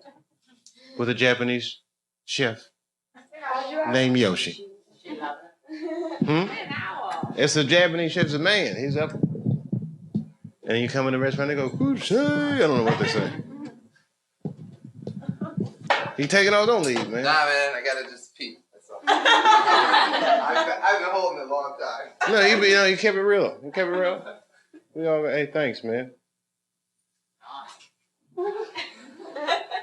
Little practice. Just getting ready. The Korean lady was like, "Nice form." I'm sorry. I know. I was kidding. You know you want to come. Cause I go to the Korean sushi place in LA. It's a little different. It's good though. It's still sushi, but this shit is thick. That shit be like wagon wheels. Them shits is delicious. It's like Thanksgiving for sushi. You guys don't know what the fuck. You know what it is? You guys are tired, and you guys have your own lives. But you know what? Hey, man. What y'all want me to do? Go home and just be by myself and not talk to anybody? I'm sleeping in a hotel, all right? Not cheating. And if I watch a porno movie, show up on my bill. And my wife knows it's porn because it don't have the title on it. Just says, discreet movie. David.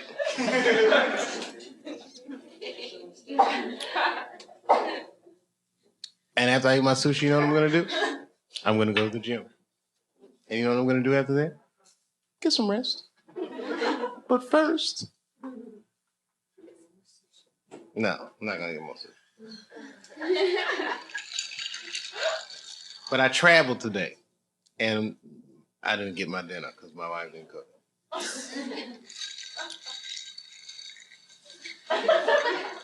And I'm a little old to be eating top ramen after 6 p.m.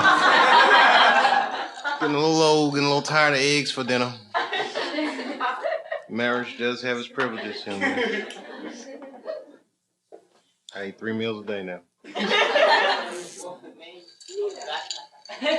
Are you really like one of those backpacking people? Have you gone all the way across America on this walkabout? No. But you haven't gone across America. You ain't seen shit till you go across America. You know where you need to go? Albuquerque, New Mexico. What's that fucking town? El Paso, Texas. You ever been to El Paso, Texas? No, you just go to America. This way. Oh man, you gotta check out this country. Just got. South America. All right. Hey, see you, man. Oh, okay. You been to South America? You go to the jungles and all that shit? All right, do this. Go to a state called Wyoming. In top left corner, Yellowstone National Park. It's one of the most beautiful places in America. I'm serious. And there's no cell phone reception. You know who I met there? Yeah. No matter. I'm trying to give you some more good travel tips. Oh! No, don't go there. Your experiences traveling might be a lot different than what it's like for a person like me to travel. Because I travel in style, motherfucker. I do it right. Fuck a backpack.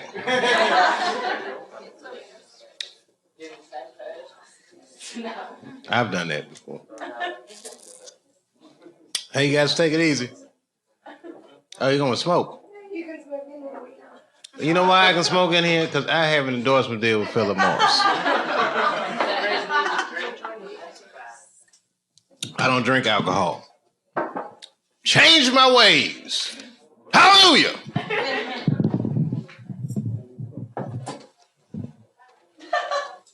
All right. You won this time. Michael.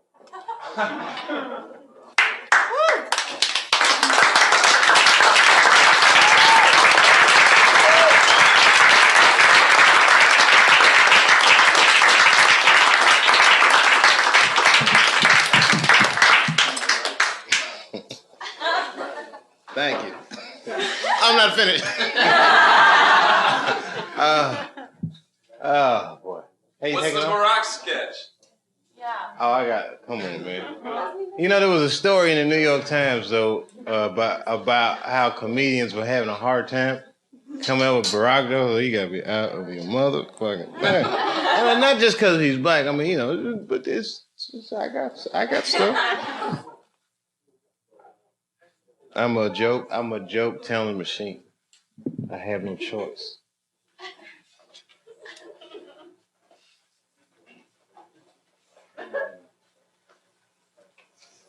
Peanut M&M's. The good stuff? Try them out. And as for you, get the fuck out of here. Okay. I'm totally joking. I just had to say something because I felt defenseless. You guys would have been doing this shit 4 years ago when I had that show. Look, I'm Rick James, bitch. Look at my titties.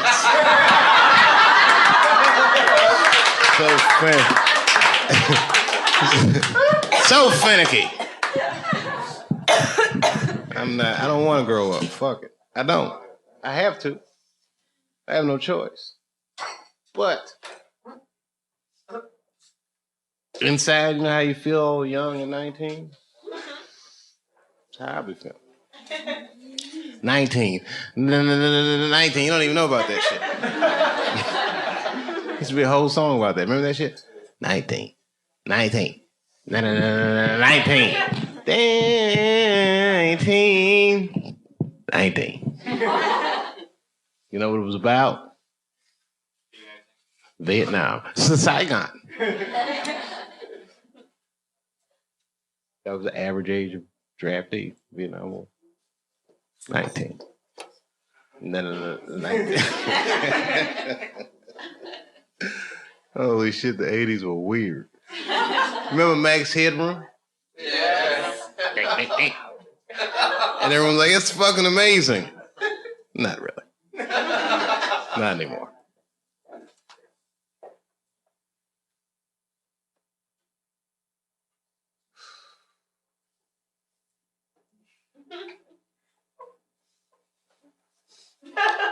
Kid, meet me up front.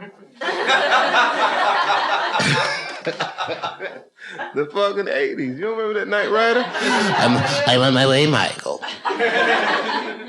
It's a car with a British accent, but it was an American car.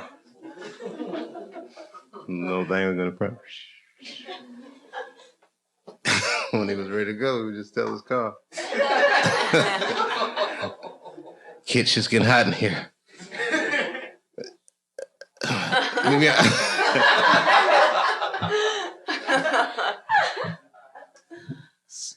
It's a 1 hour television show like that. Night Rider, that's right. 1 hour. You know, one time I went on a date with a girl who was a flight attendant, and I couldn't tell how old she was. She was a flight attendant. Crazy things happened to their skin, and she was black. So she could have been anywhere from like 20 to 60. As I asked her, in the course of the date, I said, how old are you anyway? She says, David, you're never supposed to ask a woman her age. Like she got all, you know. So then I started talking about TV shows like I'm talking to you right now. And then I ask her, I trick her, I say, well, what shows did you used to watch when you were little? She's like, oh, I used to like to watch Gunsmoke and Bonanza. I said, Gunsmoke? She was like, well, I used to like when Gilligan's Island come on at nighttime. I was like, nighttime? So that shit came on after school.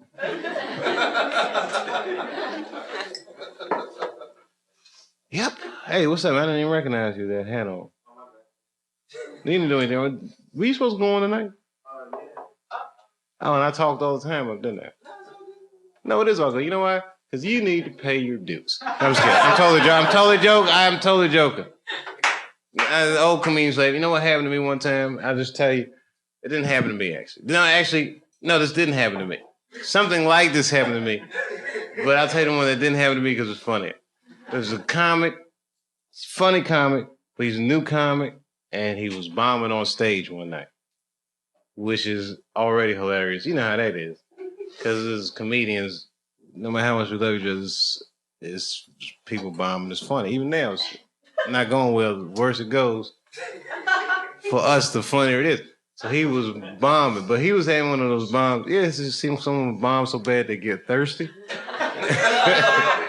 He was bombing like that. And you had to be there to see it.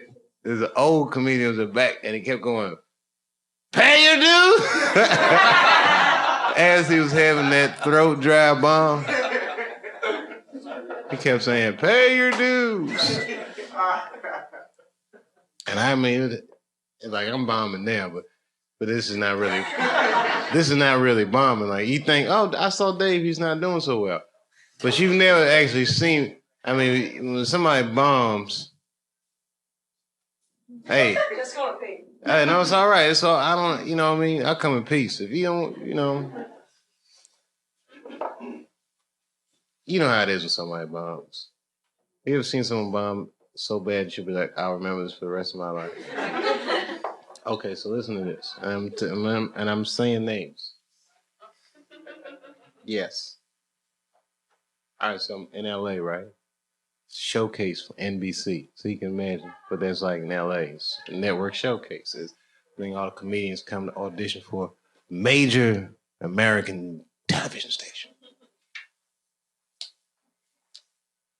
This particular night, instead of the steps that people normally walk on the stage, there was a ramp built. And they wheel onto the stage. The gentleman, they introduce them. Ladies and gentlemen, please welcome Carl Crazy Legs Fonseca. And Carl Crazy Legs Fonseca comes on stage. They wheel him up there, and I'm not exaggerating. This gentleman is a real person. He's incredibly handicapped. They said he had cerebral palsy, but I mean, it was amazing.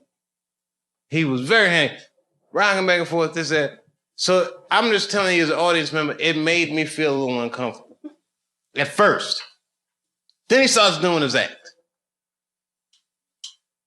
Gets his first laugh, it was a good laugh. Second laugh was an even better laugh. Like by 2 minutes into his act, it wasn't uncomfortable. 3 minutes to his act, it was like he wasn't even handicapped anymore. I'm telling you, by 7 minutes, it was beyond handicapped. It was like he was standing tall, and by 8 minutes, he was fucking superhuman. Listen to me. I'm doing comedy over 20 years now. I've never seen somebody before then or since then do this good. It was fucking amazing. I mean, he was genuinely, sincerely funny. The crowd starts going nuts.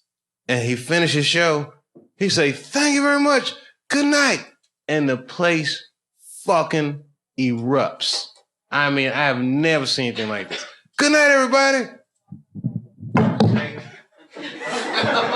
drops the mic. They wheel him off the stage. Audience is still standing up clapping. It was fucking amazing. Now he's all the way to the back. You know, LA Improv is, he's in the back, still going crazy. It's like the end of Purple Rain when Prince walked through the motherfucking back and everybody's all in the hallway. I mean, it was frothing at the mouth. People loving him. Under all that hoopla, I hear the MC go, "Ladies and gentlemen, Nick DiPaolo." You know Nick DiPaolo. He's a funny dude. I call this a cosmically funny. You know what cosmically funny something is? That's when something happens in the room, and it might not be funny to the people in the room, but the joke is actually told by the observer. Because then you say you saw it, and then it's funny. This shit was cosmically funny. So Nick goes on. After Crazy Days Fonseca had what I still consider the best set I've ever seen in my life, Nick DiPaolo went on. You tell him I said this. He had the worst fucking show I have ever seen any comedian. I mean, this motherfucker died the most horriblest death ever. I mean, it was fucking amazing how bad he did. And it was the worst kind of bomb, because it wasn't like a loud bomb. It was just like I could feel hate radiating out of the audience. And you know why he bombed? Not because Carl was so good, but because Nick did all handicap jokes after him. It was fucking amazing. Right, he had to be a comedian to understand how it was so fucking wrong that it might have been the funniest thing I've ever seen in my life. Like while the whole crowd was like, "We hate you, Nick," I was thinking, I can't wait to tell somebody about this. I remind him about that almost every time I see him. You remember when Carl Crazy Days Fonseca went up, he did all handicap jokes? Why you do that, Nick? Why did you do that? Bad decisions. Honestly, though, if he did his best stuff, I don't think there's anything he could have done after that shit. You know who else, Mom? Ahmed Dina-John.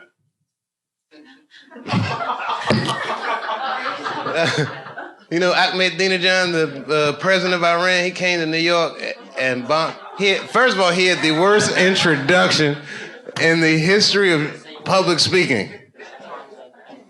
Coming to the stage, this next man, many would consider to be a complete lunatic. He diligently pursues nuclear weapons. He denies the Holocaust. He thinks that homosexuality doesn't exist in Iran. Please give a big New York welcome to Akamaka Takalaka Jagajar, or whatever his name is. Shit was awful. They should have already introduced him. Artie for Clark, like, "Yo, you seen this next nigga on the History Channel? He's been on CNN, Fox News. Give it up for Ahmed Dina-John, y'all. Show him some love."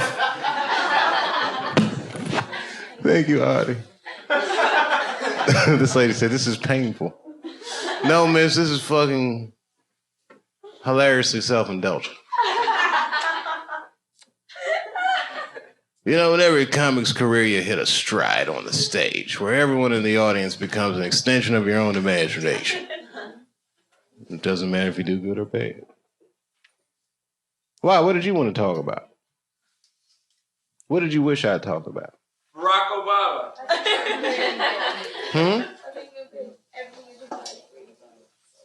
Really? I think you're good. At least I like your skirt. I do. I do. You know why? Because there could be an asteroid speeding towards Earth right now. And do you think they would even tell your ass? No. They would not tell you shit. Just in case it missed, they want you to work every day until the last day of the asteroid. Oh, it is coming. Sorry we didn't tell y'all, but we thought maybe it might miss. We didn't want to slow the economy down because we got to pay China back. Everybody's got to pay China back.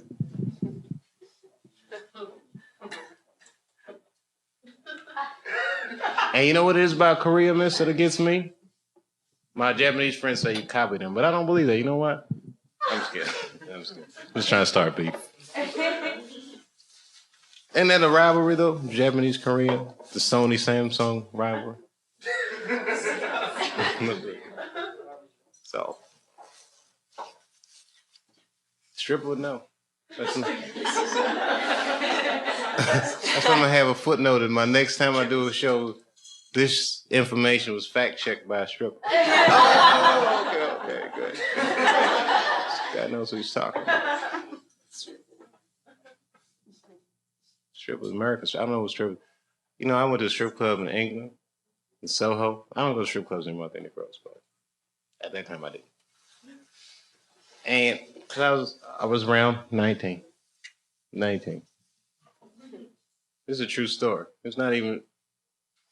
And you know what? In the age of Barack, this would be so out of context. But just picture this: so I go to a strip club, and it's empty. It's in your Soho neighborhood, right? I get in there, it's like me and another comedian and like two other kind of shady looking dudes. And the room is real small. We're just kind of sitting there and nothing's happening. Like nothing. And then I don't remember if they had a speaker system or a boombox. But like a girl rushes in. She's wearing like street clothes. She runs to another room and she comes back. In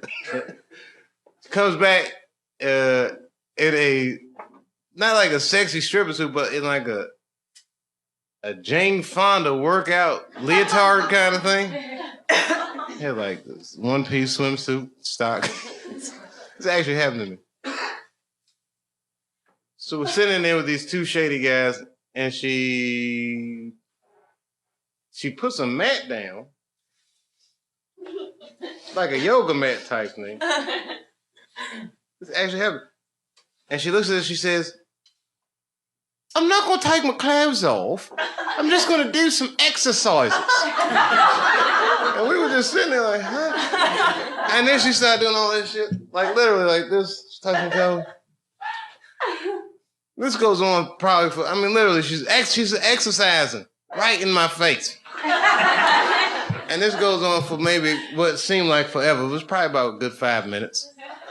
You know I'm not good with time. Could have been 5 minutes, could have been an hour. I can't tell. Bottom line is she's exercising, and it's going on. And back in these days, I used to smoke a lot of reefer. And I could find reefer in any country.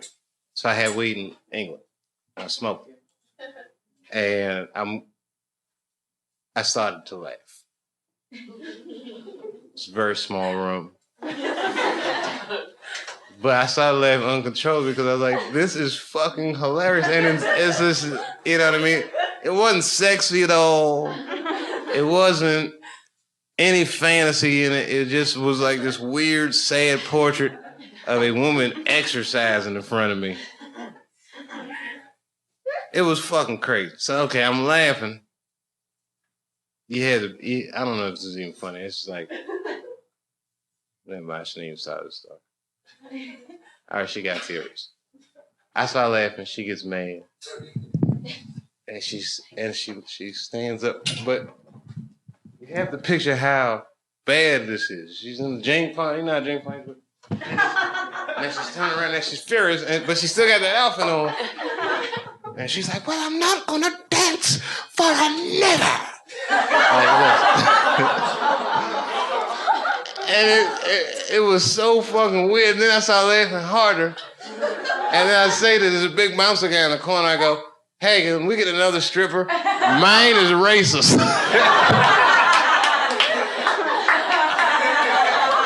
It had to be that was very fun. And then they ended up kicking us out. Like we weren't going to leave anyway. But it was just something about... What time is it? What's almost one? 5 minutes? All right, I'm going to leave. I'm going to walk off stage. No, I'm going to leave because the place is still open until 2. So I'm going to go there. But all right, you know why? Because in New York, you can do anything so late at night. And you know what I mean? Right now, I'd have been sleeping. I'm serious, I'd probably be asleep. All right.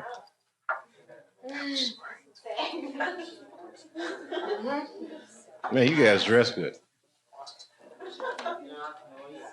Well, this stinks. It does not stink. I'm actually having fun. And the more uncomfortable you feel, the stronger it makes me.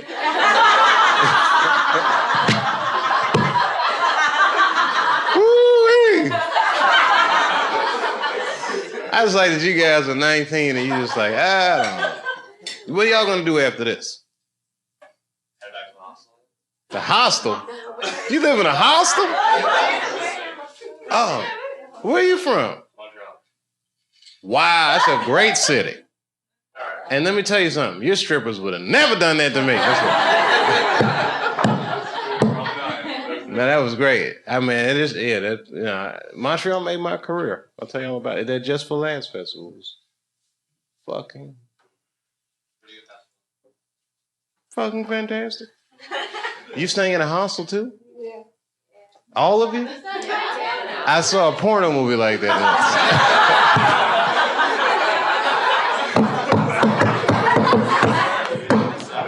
I want to go to that hostel. Where is it? How much does it cost? We'll get you in for. You will you? Yeah. Look at you pimping. Oh my goodness, you know. Wait a minute. Are you? Don't worry about a thing, mate. I got a whole hostel full of pussy. Oh, excuse me, I didn't mean to say that. What do you, huh?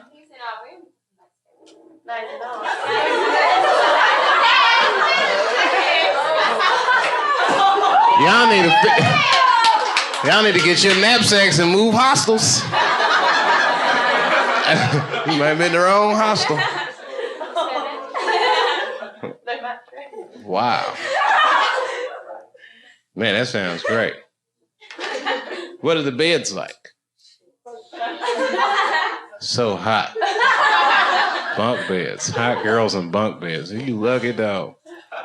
And poor me, I gotta go over by myself. That nice ass Four Seasons.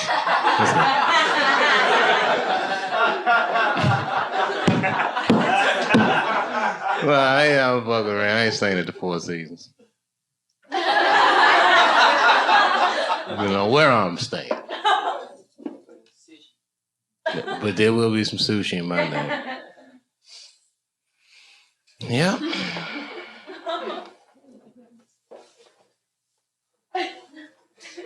I can't believe this is happening. I can't believe this. I can't believe that all you guys are staying at a hostel and this guy's... You can't see yourselves from my perspective. I'm looking at this long-ass table, look like the Last Supper of pussy, and he's like the Jesus...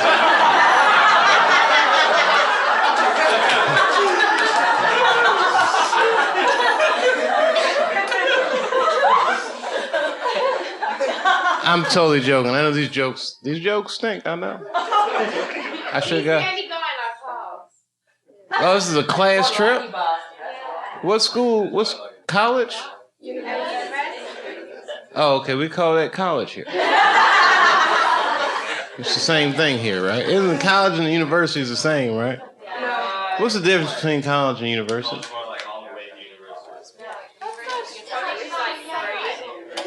Colleges don't give PhDs. Oh, these are the kind of nuances that only white people pay attention to.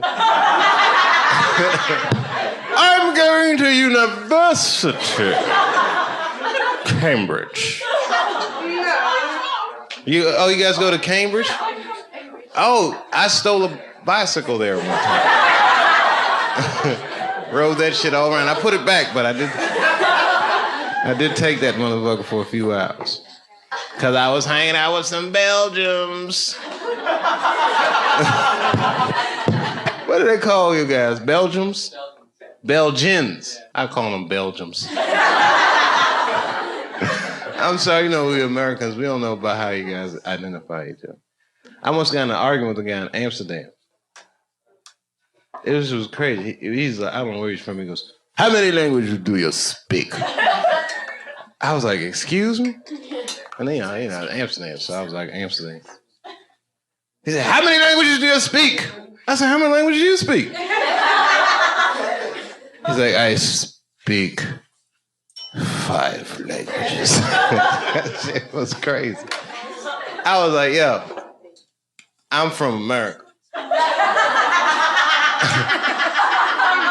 I can get on a plane and fly out for 6 hours from one end of my country to another and speak one language the entire time.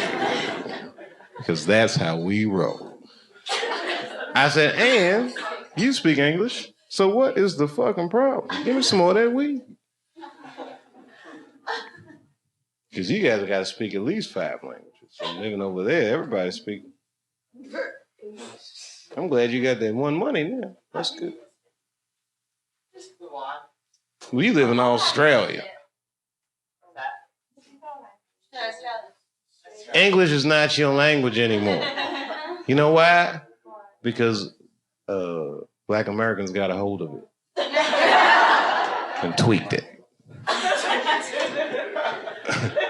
We tweaked that shit. I was watching the news today and they were talking about the bling at the Oscars, and I was like, really? The bling? You made that, Silva? You made that up yourself, white folks? You did it yourself? This is like a bizarro world. Take it easy, fellas. This is like the whole world inside out. That is all the imageries. Man. It's fucking crazy. I live in a bubble. That's what they do. They do that in England too. They put celebrities in the bubble. I seen Amy Winehouse in the British tabloid. And I was saying, well, you might want to rethink that rehab thing. I've never looked at a celebrity and been like, I'm worried for you. But she literally, like, it'd take a lot to worry me. I was like, you need help. Like, I would, she doesn't know me. She probably doesn't even know who I am, but I would stage an intervention. You just read about it in the tabloids. Black man breaks into Amy Winehouse home, smack on the face, says stop doing drugs, and snuck out the window. I wouldn't even take nothing. I'd just be like, stop doing drugs, Amy. No, I know, but this one's special. I'm not. I got a carton. Hey, you want one? It's an American cigarette. I like the way she said that. I'd love one, please.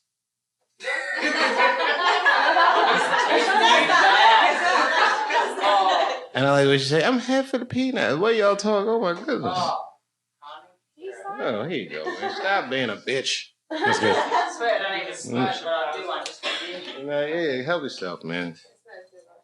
We're all in this together. I'm going to get you guys through the experience of spending this much time with me.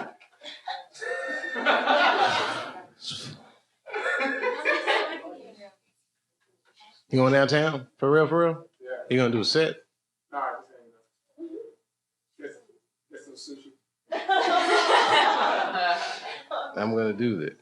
I have other things, important things I should be doing, but you know how that goes. Sushi sounds better, right? And I need to eat, whatever I do. Seriously, I got a tennis game tonight. I love it. It's good shit. Let me tell you something. They have that in Australia, too. You guys got everything we got now. Shit ain't no fun being from here. Every place is the same, but shit no fun anymore. Kalgoorlie. What's so great about Kalgoorlie? What's so great about that? He said there's no sushi in Kalgoorlie. That sounds awful. Come to Kalgoorlie. We don't have sushi or pussy or anything like that. Push pigs. Ugh. Australia is so crazy. You got them kangaroos and shit. Let me tell you something. That is probably the most horrifying animal I have ever seen in my fucking life. I saw it on television. I did not like the way that shit looked. Shit looked like a rat with a pouch with a smaller rat in its stomach.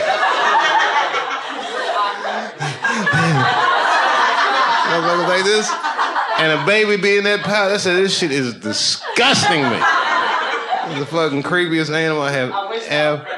Huh? I said I wish I was friendly. Are they friendly? No. You can't just go. They fuck my car up every time I Wait a minute. Fucking disgusting. A kangaroo smashed your car. fucking bigger than us, mate. They're on the road everywhere. And I heard they box. They rock. They rock my car in. They jump in. They're big. Like this? With the Yeah. No, seriously, like I heard they lean back on their tails. Yeah, they do. And they, And then they fucking smack it in, and then you're out of it. it's fucking crazy. Not me. You might be out of it. I'll fuck that kangaroo up. Can't be back. I'm not smashing your car. Not my spree wheels. 110, like that kangaroo, you still lose. Wow. What if you die? You can die that way. What's that, sir? They can kill you Yeah. with them strong ass feet. Yeah. Straight through the windscreen. It's fucking crazy. Could you imagine dying like that? Could you imagine? If you're like, Dave, they come and think, it's Earl. What happened to Earl? Got raped again? No. A kangaroo kicked him in his stomach and he's dead. Kangaroo.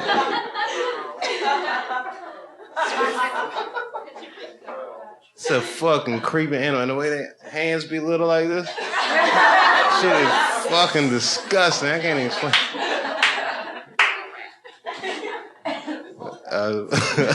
Yeah, it looked like a rat with another rat, with a smaller rat in the pot. Fucking disgusting. You ever catch a rat in New York? And you ever see them rats when they be eating? Isn't that shit gross? You ever see them eating something that they don't want to run away from? They just look up like.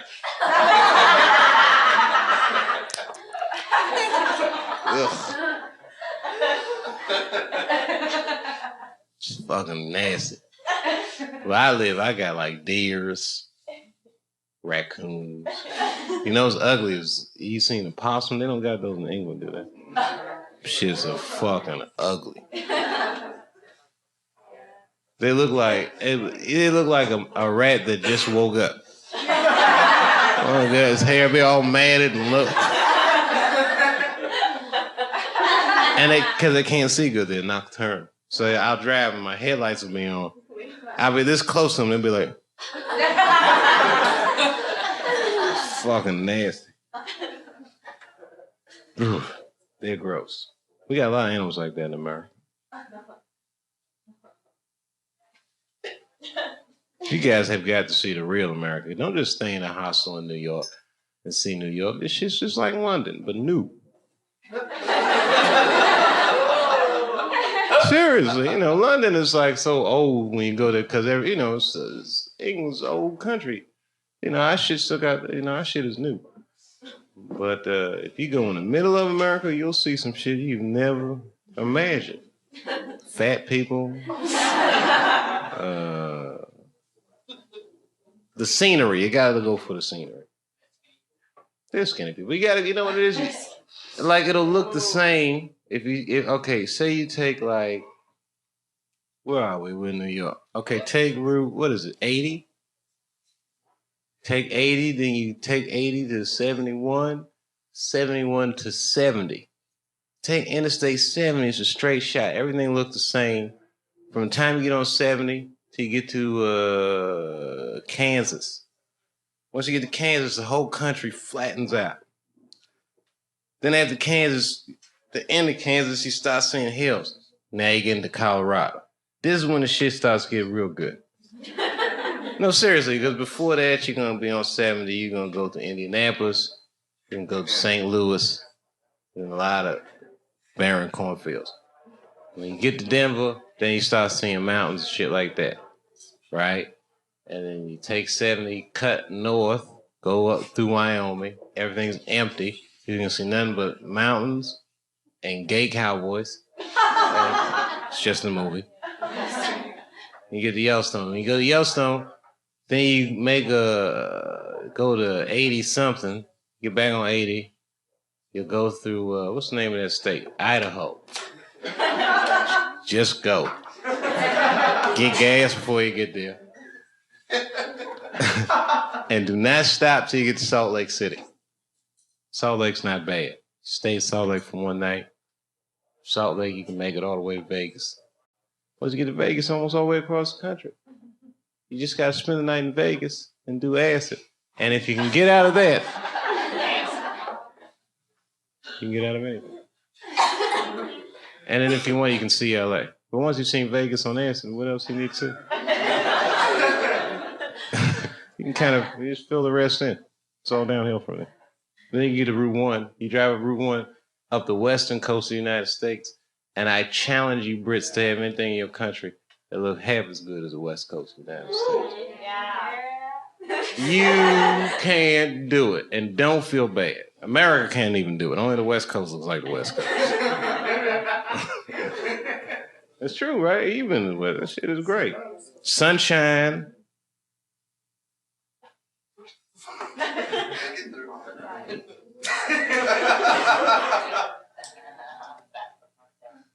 You know I'm just jealous because you guys are British.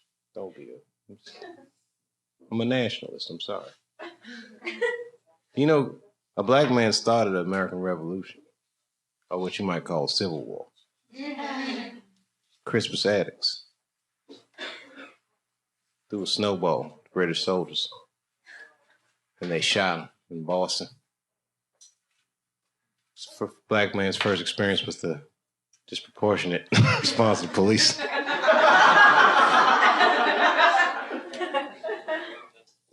Snowball. Actually, any other questions? Because I really got to get this sushi. Then I got about 25 minutes. So I get all the way downtown, and I got to order my sushi. Yeah. I think that's the least I can do. Oh, you want to go out tonight? What you trying to spend? You trying to spend hostel money? It's New York. This is one of the most expensive cities in all of America. So I'm not sure where you should go, but I know who knows. Strippers. Go to the strip club. I'm on a list anyway, so it's all good. Yeah, let's set it. She gonna go with you? Shoot, come. Huh? Oh, no, don't go to the strip club. No, I don't go to the strip club, man. Come on, there's titties everywhere. Go see something truly New York. Go to the 24-hour Apple store. That shit is great. Ain't no strippers in Kabul. Any place with kangaroos and no strippers, I have no interest in. Oh, we got some Europeans and prostitutes. Oh, that sounds much better. Calgoon, get me a t-shirt. I'm on my way. Calgoon. Oh, there you go. From Her Majesty with love. It's James Bond movie. Thank you. No. Thank you. I can't believe you guys sat through this entire show. And you know what I'm going to do? I'm going to make t-shirts for people who can survive my show. And I'll make it so that it won't even be a show anymore. You know what it's going to be? It's going to be an endurance contest between me and my audience. But I can't do that at a concert. The concert, I have to have an act. Here, there's little or no consequences. People always ask me, you're a comedian. What happens if you tell your jokes and nobody laughs? Nothing happens. Absolutely nothing. And that's the beauty of my job. It's really a no-risk scenario. And I'm sorry I talked all your time up. But I'm only coming around. I'm like, hell, he's coming. I'm never here. And it's just your first 2 years of doing comedy. 3 years from now, I'll be a has-been. It'll be a wide open playing field. You'll be like, I remember him. They'll be like, who? I'm serious, that happens. I've done that too. But you know what? Oh, wow. Wow.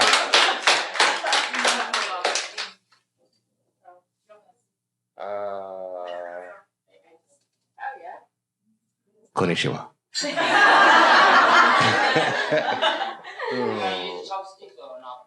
Do I know how to use chopsticks? Shit. I be chopping it up with the chopsticks. Yeah, I'm good with these. I'm nice with these. But I still wanted to go because I got to hold the ritual. I need green tea. I'm just kidding. That was very nice. You know, she's from England too. Yeah. But we actually poached her. She's an American citizen now, aren't she? Yeah, that's right. She gave up health care and all those good things that she had. Come live amongst us. How you liking it? How are we treating you? We're different kinds of people as Americans, aren't we? In New York, well, in New York's a whole nother shit. Even if you watch the local news, which you might not have in the hostel. But they always say this thing, and the thing that gets on my fucking nerves, actually, because I don't live in New York anymore. But I was like, and now for a look at the world beyond New York. So great. Go fuck yourself. And now for a look at the world beyond New York. Don't tell them that. Don't tell them that beyond New York, cigarettes are $6 cheaper. Gas is affordable. You can buy a house for less than $1 million outside of New York. And you can't buy an apartment. You know, the average price of an apartment is in Manhattan? $1.2 million. Maybe not a lot of pounds. That's a lot of dollars. Yeah, I can't, New York is expensive. You know how much a pack of cigarettes costs in this motherfucker? $9 for a pack of cigarettes? Shit. Yeah. And you know how much it costs to ride the subway? Well, someone tell me, because I don't ride subway. That's right, you've met your first black elitist. It's great. It's great. You know why? Because all them things with $8 cigarettes, that shit don't affect me. That affect poor people. I don't smoke anyway. I travel. I bring cigarettes from Venezuela. Nigga, you know how cheap them cigarettes are in Venezuela? They hand roll them shits right running. Make me a pack of cigarettes and make it snappy. Catching a flight to America. Sir, I'm going to charge you extra for speed. It's going to be 11 cents. Ah! I bought a mansion in China. Do you know how cheap a mansion in China was? $472. It's made out of Legos. Oh, get it? Because they make toys. They make poisonous toys. Poisonous milk. I live in a poisonous Lego house in China. I live in a poisonous house. It's made of Legos. Nothing? Okay. That's good. I live in a house made of poisonous toys.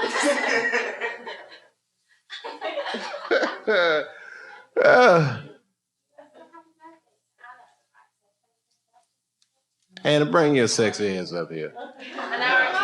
21 years old. Everybody, we have a visitor to our great land, and she celebrated her birthday. I got a story for you, Anna. How old are you? 21. Well, you know what? This is somewhat of an event for me. Here, have some birthday sushi. That way, if they poison me, Anna will die. No, I'm just kidding, Anna. None of us are going to die. And, you know, I was going to tell you, you do look nice tonight. What I was going to tell you is, I had my 20th birthday in your country.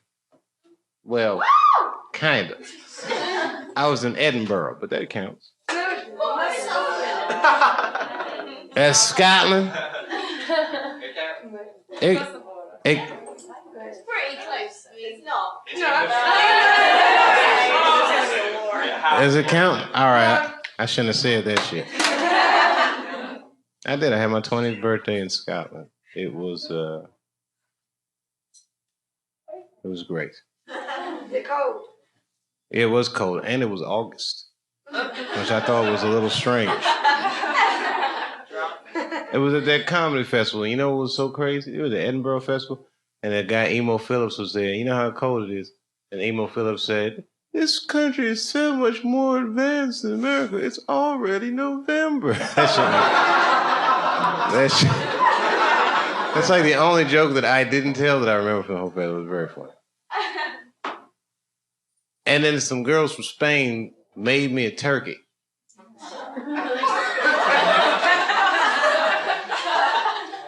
I've had adventures too. I've lived. I was around your age. And then later on, I came to the house and it stunk like holy hell. And I thought that a mouse must have died in there. And then I realized that we had left that stanky ass turkey in the oven and it had just rotted. Yep. And back then I had a CD player and I just brought Cypress Hill. It was the only CD I had with me. So all the trip I kept listening to that. I want to get high, so high. I want to get high. This is before ringtones, before you used to hear the song all the time. I want to get high, so high. To this day, I can't listen to that song. Yep. Hello, Sushi. I'm still going downtown. Do you speak Korean?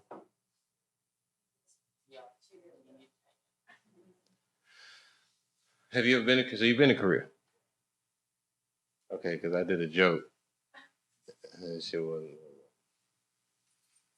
Okay, so I meet this girl, right? The girl is in Ohio. She claims to be a pop star in Korea, which I thought was hilarious. I mean, but she's like, she didn't have like necessarily any kind of accent. She's probably born here in the United States. Some twist of events. I say, I do not believe you. She says, I'm on YouTube. She started saying it. So I pull my iPhone. I said, let's see right now. So I YouTube her, and she was there in like a Destiny Child type group, but everybody's Korean, and they singing like Korean R&B songs, right? You had to be there. It's like a bar joke. So then I started saying all these jokes about how they had to go on after the military. Because it was in the show, was in the stadium, and I was like, all right, girls, you're up after the military. Because, you know, I always think it's funny. Every time I see Korea on the news, there's a military parade. It's just funny for an American, because that's the North. You're probably right. That makes more sense. You know, America, we don't do that kind of shit. We just like, look, take our word for it. We got weapons. Trust us. No, we got some shit. USA, we gangster now. Don't forget who we are. We are armed to the teeth in this motherfucker. It's in our guns is in our Constitution. Our national anthem is a war song, and I quote, "And the rockets' red glare." We'd be like, "Them bombs bursting." We'd be like, "Yeah, some bombs bursting." As long as the flag's all right.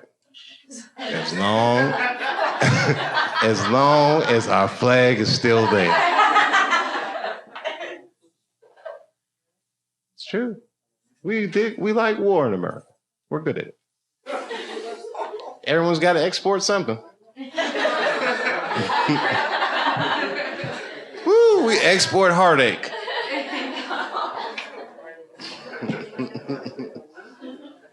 We recycle. People. Sushi, anyone? Would you like some American sushi?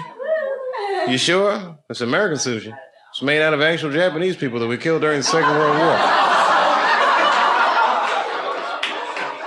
Pretty damn yummy. I'm totally joking. But we did that. That's what's so crazy about being an American. We did that. And we consider that a good thing. We firebombed Japan.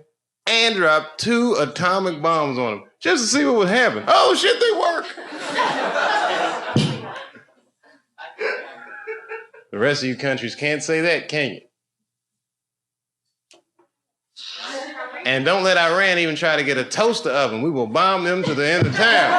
Well, you motherfuckers making toast over there? What the fuck y'all doing? Niggas trying to toast. Are they trying to toast bread in the Middle East? Is Israel okay with that? Hello, Israel. They are trying to make toast. What? You gonna let them make toast? Where did you get those bagels from? And I made them be like, what? I'm just trying to toast my bagel.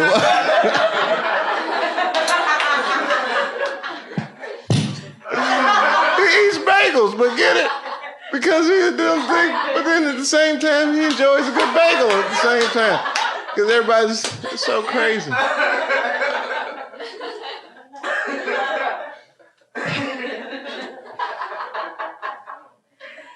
But Barack's here to change all that. Barack is a much-needed facelift for our foreign policy. All these things sound much better coming from a black dude. Because you can tell it's not his fault. You kind of like so hungry or what? Go ahead, have some, man. Zero. Help yourself. I just ate it. Nothing's happening. Danny. Oh, come on, man. You just don't want to share with me because I'm brown. You see, I like this. She said, she goes, that's exactly it. But you know what? It's like, we both joking, but we both kind of serious.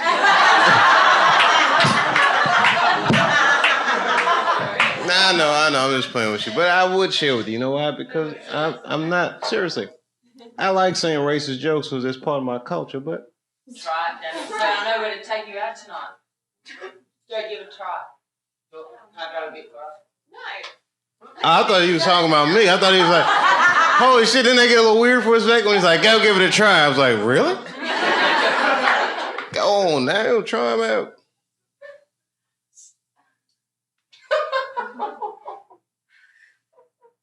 Tommy, nice. Listen, I'm not going to force my sushi down your throat.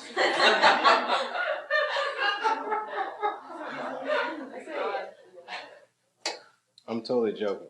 I like you guys, by the way. I think you're going to make it. When you guys can travel all over the world together, what could stop you? I'm going out. No. This guy's fucking crazy. And I mean it in a good way. I'm crazy. I'm the one eating sushi for someone just handed it to me. I don't know what to do. No, I'm a risk taker. I'm just kidding. I know you wouldn't do nothing. Hey, can I have some more soda? She called me baby. That shit turns me on. I like sexy talk. You only 21. You don't even know what sexy talk sounds like. The bad sushi. I haven't tried it yet. She's still young. 21. You know how much you got in front of you? Young girl. 21. That's the age you pull your dick out and she might giggle. She might giggle. You might shock her. It's not you. No, I would never pull my dick out like that. Those days are over. That's how I stopped drinking. I pulled my dick out at New Year's party. I was drunk. It was like 5, 4. I was in the party like, what if I pulled my dick out of this place? 3, 2, and then I looked down, I was like, oh shit, it's out. It was embarrassing. I had to make all new friends.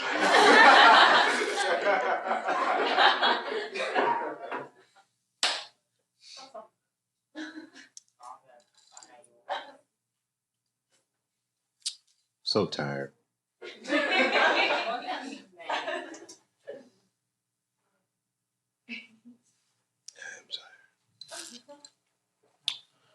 Hey, Will, what time you got?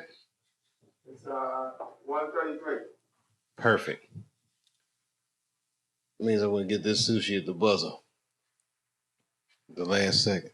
It's going to be making that last roll. Oh, fuck. As soon as you see me, I know.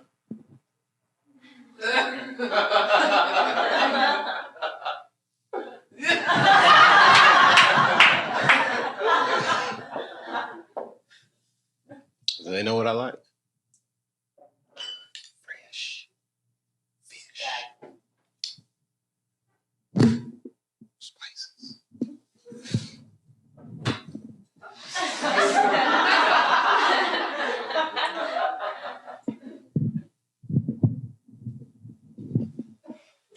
All right, gang. You literally, this has never happened before. You're literally wearing me down. I thought I would have broken you by now. My powers are fading. Took too much time off, and you're sleeping, and you got me with a mama joke. I really should get you back before I go, but I can't do it. Something about you makes me, I know that I'd probably like you if I knew you. What makes you doubt that? Oh, you'd embarrass me. Oh, you're like, look at the British Lisa Lampanelli. You know, I know. She's an American insult comic. But it's funny because she's kind of famous, but all these guys, like, they probably know her person. But she calls herself the queen of me. But I think the real queen is just if you wanted to be. Here, truth. I want to start up. Live a little. There's something to do in that hostel besides playing Uno with all these people. I know what goes on in those places. And she's only 21. You guys think I'm asleep. But I'm awake. And you think I don't know. But I do know. And I'm going to tell you something that might surprise you. Everything that I say is the truth. And that is a lie. And that is the truth. Think about that shit for a couple minutes.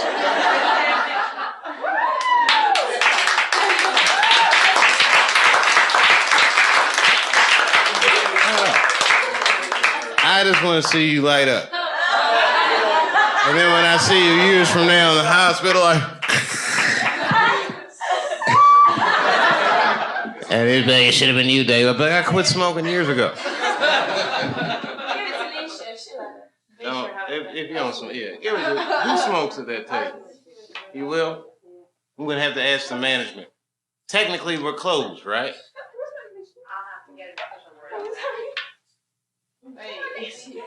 I can't jeopardize their liquor license. You see, I can smoke on stage because it's actually considered to be part of my act legally.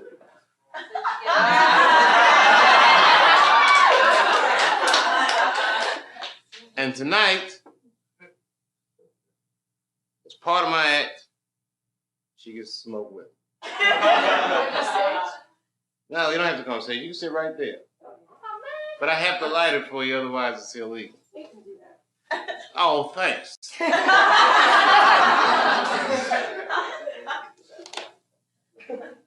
And what's your name? Leisha? Good to meet you. Licia? Okay, just making sure there's no CIA in that. I've been having a lot of strange coincidences recently.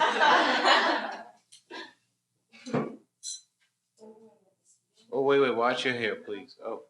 Yeah. I don't want to burn your hair. That shit would just be Not like... bad experiences at all. There you go. No problem. Feel better now, don't you?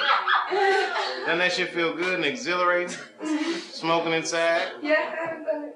You can't even smoke in England. They banned it in Europe. I thought there would be a fucking war. Banning cigarettes. Can you smoke in Korea indoors?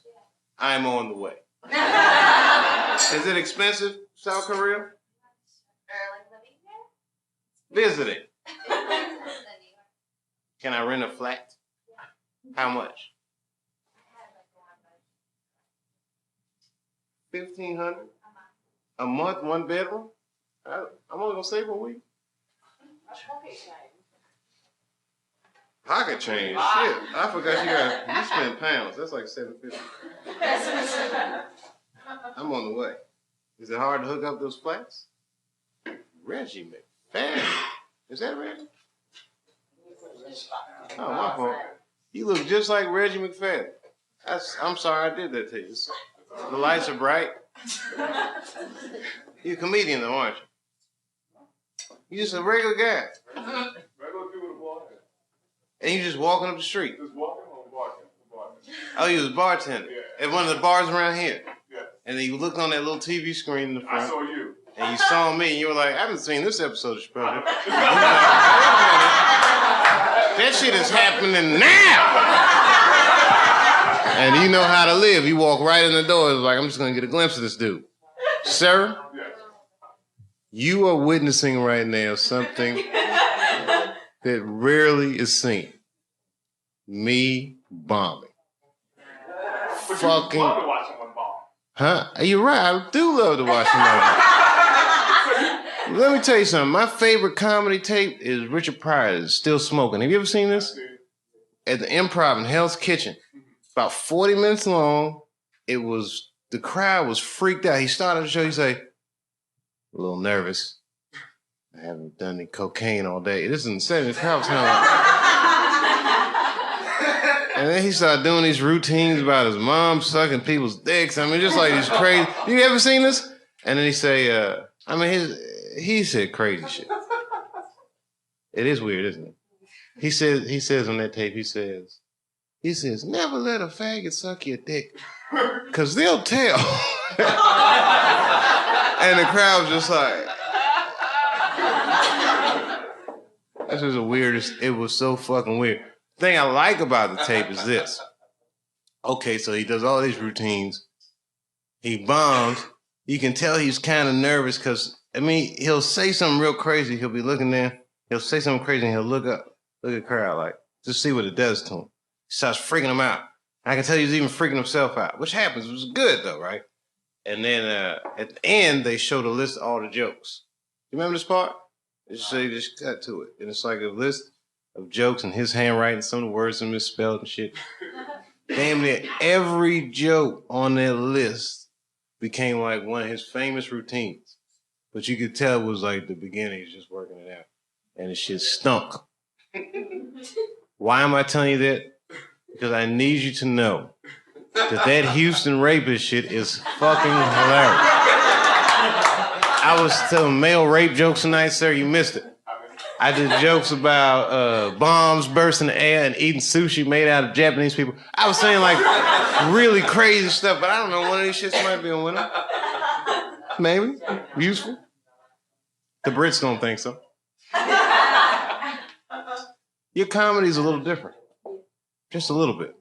When I go to Britain, I have to do they like a little more thought or preparation than that. You guys got a little more polish to your shit, doesn't it? I think so. No? Who's your top comic right now?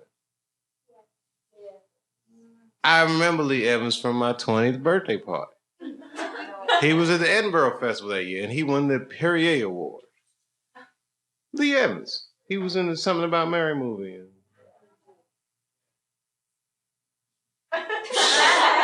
Smashing. He was funny. But he's not. He was a guy that, remember one guy faked like he was handicapped? All right, that guy's actually British. He played American in the movie, but his name is Lee Evans. But his act is very physical. Like to an American, you wouldn't laugh so much. Like, Americans like guys like Russell Brand, like crazy. We like craziness. We like people that say crazy shit. Who?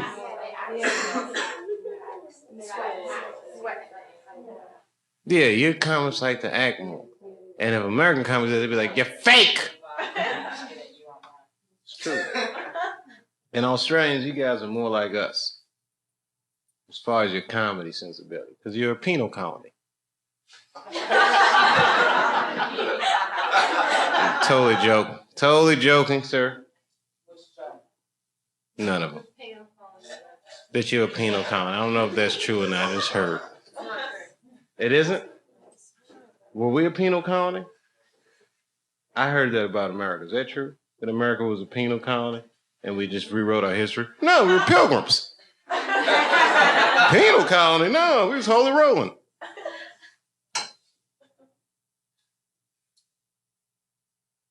Well, what have we learned in the last few hundred years? I think we've learned that starting a country is a messy business. It just requires a lot of hard work that you shouldn't do yourself. What you should do is import some Negroes. Systematically dehumanize them. I'm just kidding. That did happen. That happened. I'm sorry, everybody. That happened. And I have an entire miniseries to back me up. And that miniseries is called Roots. And you can probably take a look at it. Chicken George. Huh? Who's Chicken George? According to my brother, he is. It's the thing we do. It's actually funny to say that. We do that in my house. We call out characters from Roots. And my brother say, I'm Chicken George. And I say, I'm Kunta. And it's kind of fitting. You know why? Because Chicken George was a strategist who fought chickens and via his chicken fighting skills managed to get himself free and his family free. I'm Kunta, the runner. I'll come back for you. And then I get caught and I'll be like, I was going to come back, but I got caught anyway, so don't worry. And I guess my sister would be like Kizzy. Remember Kizzy? And Kizzy was writing on the table and he smacked it. Shh, you can't read. It used to be illegal for black people to read in America. Did you know that? It's true. Even now.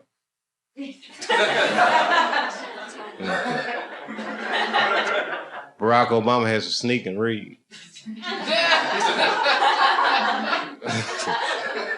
What are you doing, Barack? Just trying to look over these bills, but just trying to read the bill about repealing the law about me not reading these bills. I'm just kidding. Those laws are long gone. You see, young ladies, our Constitution was an amendable document that changed with the hearts of the people. So we thought. That's what they said. Don't you know anything about American history? Anything? Do you know who Benjamin Franklin was?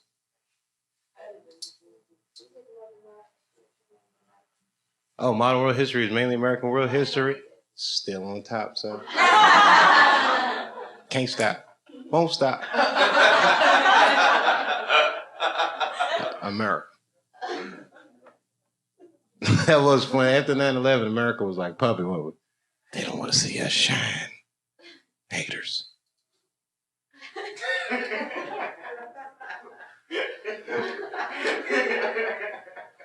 We do good. We do good in America. Our cars seen better days, but the rest of all right, she got us with the Jaguar thing. But have you ever drove an American muscle car? Do you know the joys of a Dodge Charger? The General Lee? Even the horn was racist. It was great. Ooh, you gotta be from America. These jokes are hilarious. Pontiac, we build excitement. And don't get me started on them Belgian cars. Because you know how the Belgians do. I don't want to be offensive, but everybody know about the Belgians. Wild.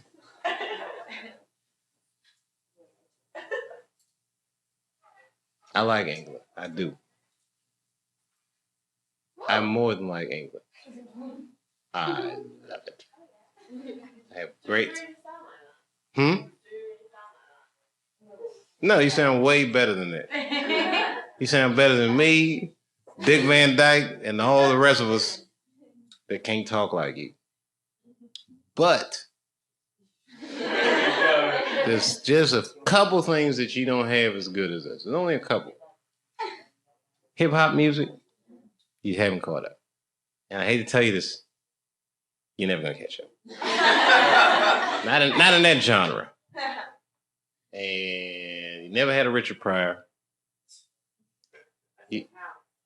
Your country could never produce a Malcolm X, nor would it. Nor is he necessary. America is the kind of country that creates the necessity for its dissenters, kills the dissenters, and then celebrates. And that will never happen in England. Not with no black Malcolm X, no black nationalists, because it's... You don't have race dinners. Huh? You don't have race dinners. What's a race dinner? They have race dinners? Oh, we don't have roasted dinners. Well, let me tell you something. We don't want roasted dinner. We want sushi. No, listen. All right. You guys dress better. Maybe not than New Yorkers, but you dress better than most of America. But you don't have good food like we get. Like, no, every time I'm in England, I be eating at Pakistani restaurants, Jamaican restaurants. Our English dish is not. And every time they get, no, you guys will be like, would you like some haggis? Haggis?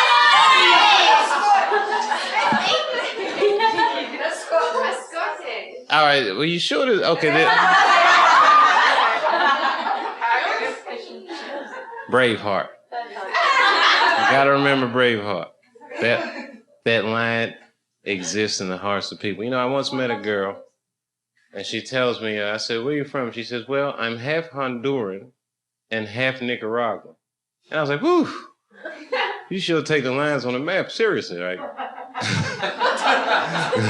That'd be like me saying, I'm half from Ohio and half from Michigan. It just seems like it's not that far away. Although I did meet somebody from Cardiff. Right. And I could tell he was from someplace that wasn't England.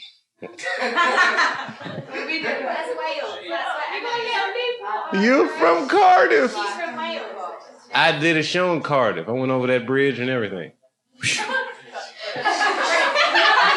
I've been all over your country.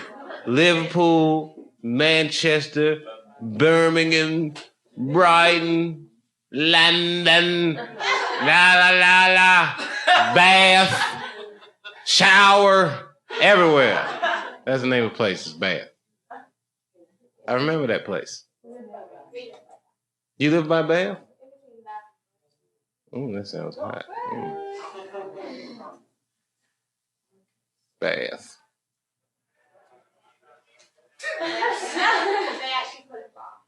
You do call it bath. And when you jerk off, you call it wanking.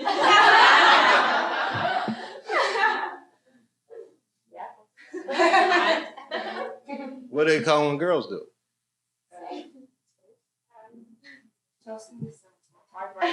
You call it tossing yourself off? You toss yourself off. Oh, no, I didn't. I'm not getting it. You ever see one of them things where you just push it and it start going click, clack, click. That's a good jerk off joke there. The whole room sets off. Hey, where you going, miss? Gonna toss off. That's good. I just wanted you to say that so bad because they were just talking about. I know you got other things to do. This is how we relax in America. We talk dirty in dark rooms. Giggle about it. Is it alright if I go to the toilet? Do I have to go in and out? No, we're free here. So don't have to explain myself. Not only can you go to the bathroom, let me tell you what else you can do. You can take your shirt off in America. I'm just kidding. Sorry, I'm getting a little desperate. Sushi spot's closing on me. I literally have important things to do, and this is just, I can't even tell you how much fun this is for me. You know why? Because as weird as this is, I just think it's great, and I will deny that I was ever here. So my reputation will be intact. That's good. What reputation?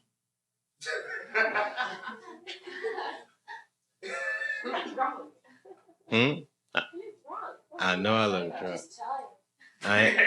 You know what? You could be my British girlfriend.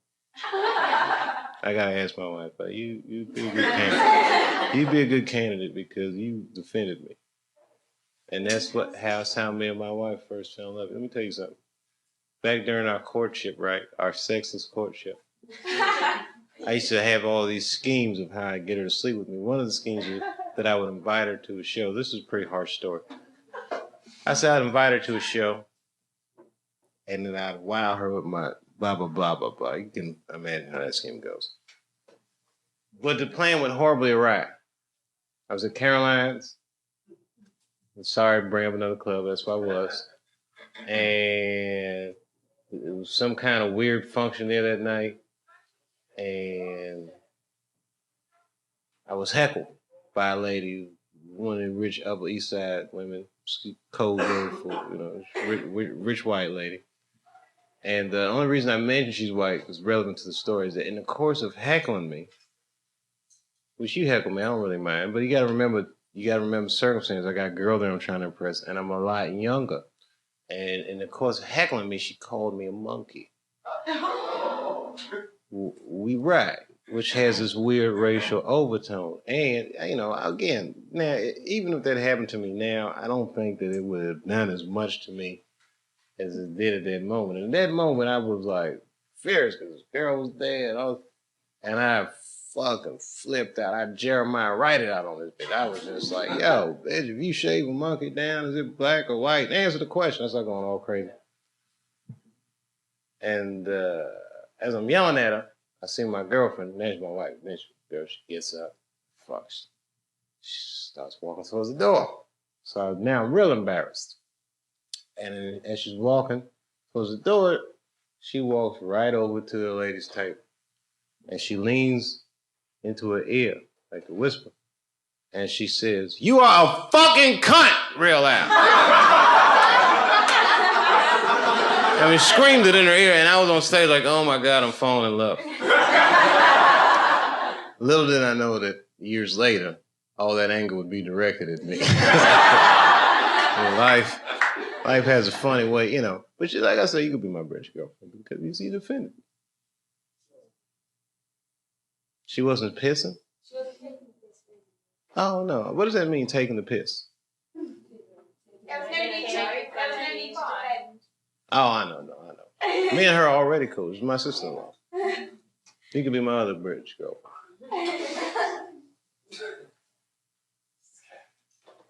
All you have to do is plant a flag in something and it's yours. If history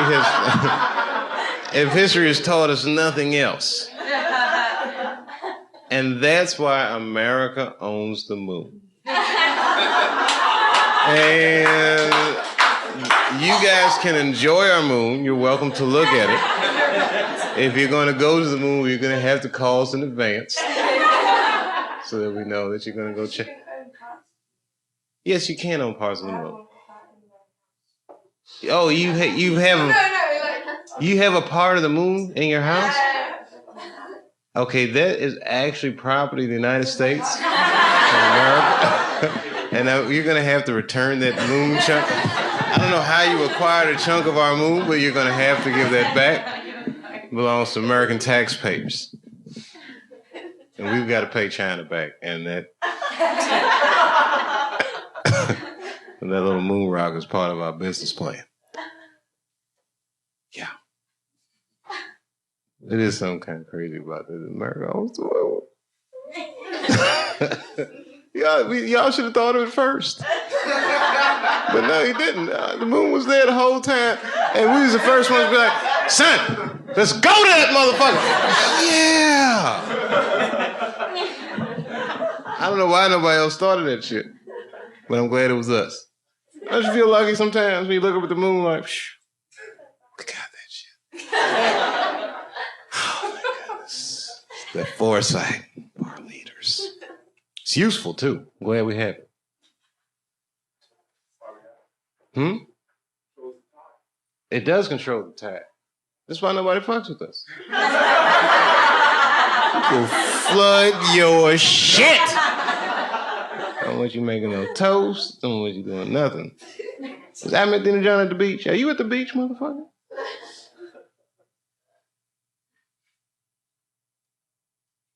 The moon is powerful. That's right. It controls the tides. There's something else the moon does, they say. It has cheese in it. There you go. Scientific fact.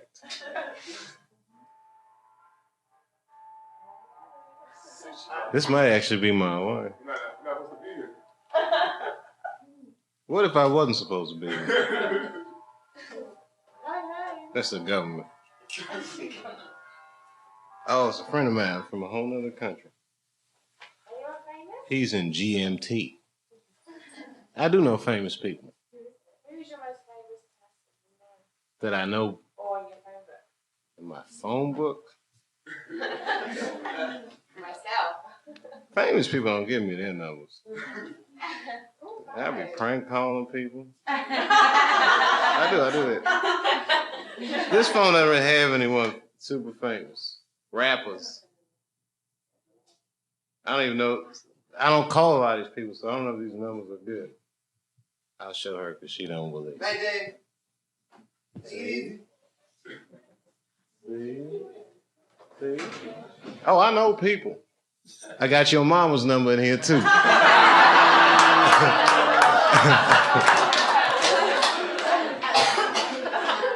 But it's not under her name, it's under Don't Pick Up.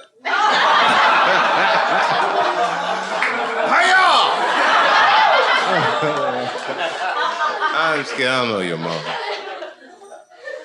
No, I'm just joking around. We all love our moms. Except for Eminem. He hates his mom. I only know because he told me. Not directly, he told me on the record. Is my friend from Korea leaving? Can I get a ride? I'm going uptown. No, I'm going uptown now. I'm going uptown. No, just kidding. I'm not going uptown. And I'm going west. Where you going? We're going west. Oh my gosh. Wait a minute. This might work out. Hey, where are you going? We're roommates. I'm stovetop. I'm staying. Are you really roommates? And what about you? I wish I lived with them, but I live downtown. I wish you lived with them too because this shit would be just too much. You make it a little hostile.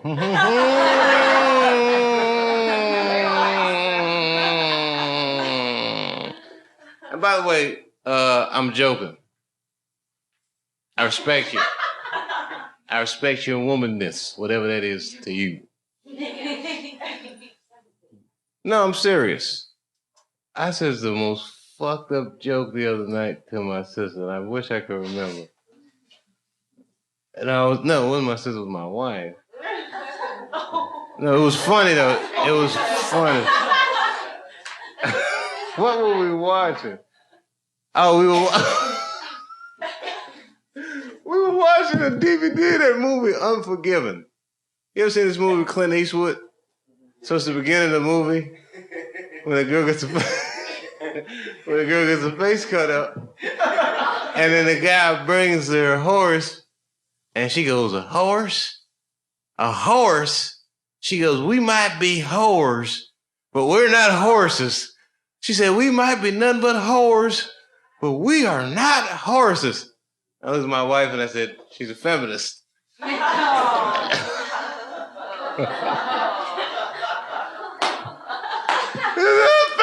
That's not. Wait a minute, that's not funny. Okay. Come on, that's never.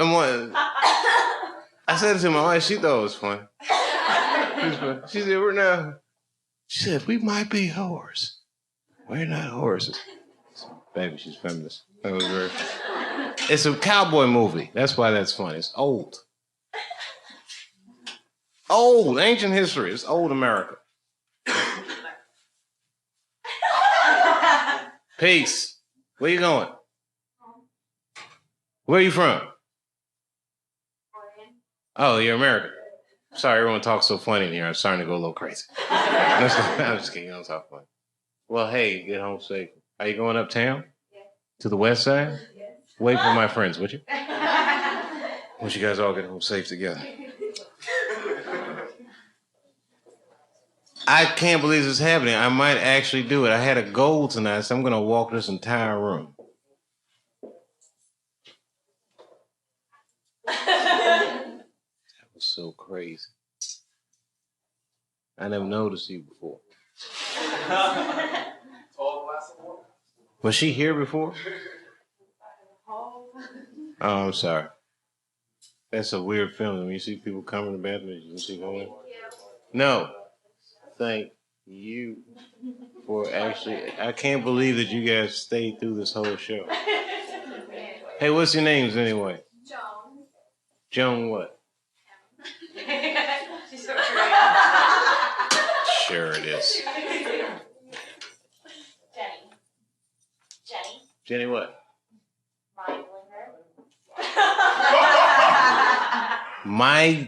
Say it again? My Glinger. Are you an actress? No. I would say if you are, keep that name. Jenny My Glinger. My Glinger. I said it right. It's Hungarian. I know it was something. Johanna Gusman. What is it? Johanna Gusman. Gusman. Yes. All right, this meeting is adjourned. You guys are supposed to do the British. Here, here, here. I've watched your House of Lords on the C-SPAN. This is the craziest looking Congress of people I've ever seen in my life. They heckle each other. How be cheeky and ask for signature? Did you say cheeky? I would ask it on my cheeks, but I would rub off. So I want to keep it. Wow. That was nice. Hey, take care, Joan Kim. Jen Meilinger. Miss Gusman. I'm sorry, Miss Gusman. I am for real. Never meant to make your daughter cry. I apologize 1,000 times. I'm sorry, Miss Gusman. Ooh, I am for real. I don't know why I just had to say that. I'd like to sign Titty Ball. I'm just kidding. Let me get I'm just joking. It's getting late. You got to pick. No, a regular piece of paper, blank piece of paper. I can't sign an American dollar because there's so few right now. We need. Can't be desecrating and shit. I'm really trying to keep our money right. Barack's speech had me inspired. Oh, that's from a meeting I went to. Yeah, means you You carry on here. I appreciate you. No, I do. I appreciate you. When are you going to be in England? Well, it's funny you asked. I have no plans. Maybe one of these. You know what? I like visiting there. Only reason I don't go there more, honestly, because it's so expensive, and I haven't been working. It's cheap. Hmm. It's not cheap. No. Not compared to here. It's like the same. What? Oh, look at you. I got pen. I got paper.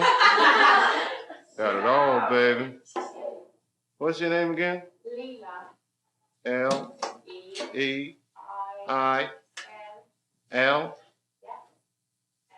Don't touch the sides. A. Is it L-E-I-L-A? L-E-I-L-A. Like Futurama. The one eye. Nice name. Wow. Oh, yeah. I thought it was Layla,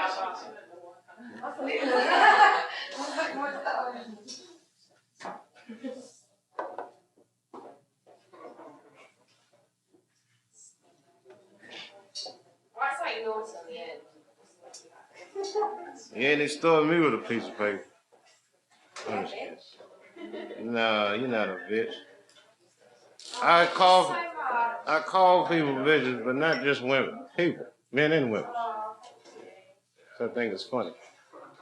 No, thank you. Oh, wait a minute. Let's do it right. Let me pull out my penis. And set this motherfucker off. I'm just kidding.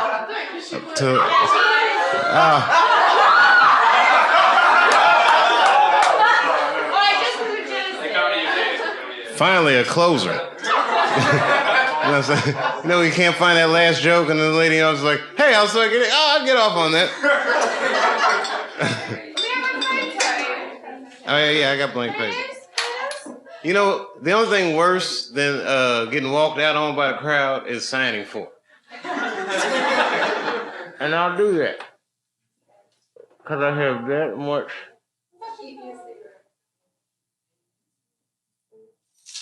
Hey, Will. I love you, best. I'll just change something else.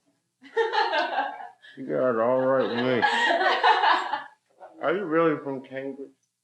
Do you go to university there? Southampton, what? Yeah, we all went to the same uni, but my home Okay. Southampton. I never been.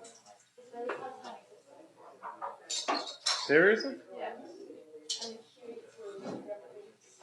You know why I don't like facts like that? Because I'll remember them. Years from now, I would repeat that fact to somebody without having fact checked it with a stripper.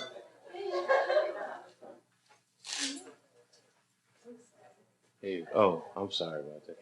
No, thank you. Keep smoking. It's bad. We got to stop. All right, gang. Get some rest. No. Cheers. Hey, man. Hey, cheers, man. Nice on you. And enjoy the, sound way better than what I'm going to go. Very nice in Wall Street, we want to join. Let her finish. What were we saying, Lily? I'm sorry, Lily. What were you saying? Well, this meeting of the UN is almost adjourned. It looks like the Brits are walking out on my peace plan. But Leela wants to have a secret meeting. So, all right, Leela, 94th Street. West. She said west. Right. Hi, I'm looking for a hostel. Is there a hostel around here? Dave Chappelle, what are you looking for a hostel for? Oh my gosh, I gotta get some sleep. Oh, I let it sit too long. Sushi is like a fine Japanese food. Oh, as a matter of fact, it is a fine Japanese food. Never mind. Never mind. I won't even finish that sentence. And it's much better than television. Because we can see each other. Normally on television, I feel like the crowd got an unfair advantage because they can see me, but I can't see them. This is much better. So you guys traveled all the way from Belgium together? Oh, seriously? Did you really, man? Tell the truth. Tell the truth. You met her here? Man, you're having a great trip. Finally, I was waiting for you to get back, Fonz. I call all cool people Fonz, by the way. You know why? Because I'm Richie and everyone's clique. And I just want to find a clique where I can be Fonzie for a change. 2 years about the hospital. Deal. I'm scared. Where's your hostel at? Near Central Park. I don't have to walk all the way to it. You know what? I almost would give you a ride to your hostel, except it's a little gay. No, just kidding. I'm totally joking. Huh? No, yeah, but you know what? Even if you guys are staying at the gay hostel and not the fun one on 94th Street, no, I'm just kidding. Or 96th. Yeah, whatever they say. I'm totally joking. I can say no homo. Hey, how are you? Good, how are you? All right. Hey, what's happening, man? Man, I'm going through it tonight. That's what we heard. But it's good, though. It's good for me. How you been? Not good. No, I'm good, man. I mean, you know what? When people ask me questions like that, sometimes I hesitate Doesn't mean that I'm doing bad. It just means that I have to take a minute to separate myself from the rest of the world so I can figure out how I'm doing and not answer how we're doing. We're kind of fucked up, but I'm all right. You feel me, you know what I'm saying. Where you from? 92nd West End. Oh, you're a New Yorker. Yeah. Born and raised? Born and relocated. Where'd you born at? Strong Island. Strong Island. Wow. Sound like Busta Rhymes for a second. Strong Island. Good for you. And where you from? California. Yeah, LA girl? No, San Diego. Oh, San Diego. I don't have too much experience with that city. I went there before, but it was a long story. I killed a whale on Earth Day. And I didn't know it was Earth Day, and I didn't kill it on purpose. It's a long story. I don't like that. What about you, man? Born and bred in Manhattan. Seriously? Yep. You a fucking rare. That's a rare thing to be. What part? Roughly up here, upper east side. This is like your most familiar stomping ground. Yeah. It's changed now, hasn't it?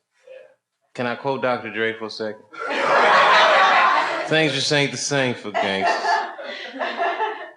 I love quoting hip-hop music. I like quoting hard rock. Quote a hard rock song and I'll quote a hip-hop lyric. So let's go back and forth. Wow. Chop your breakfast on a mirror.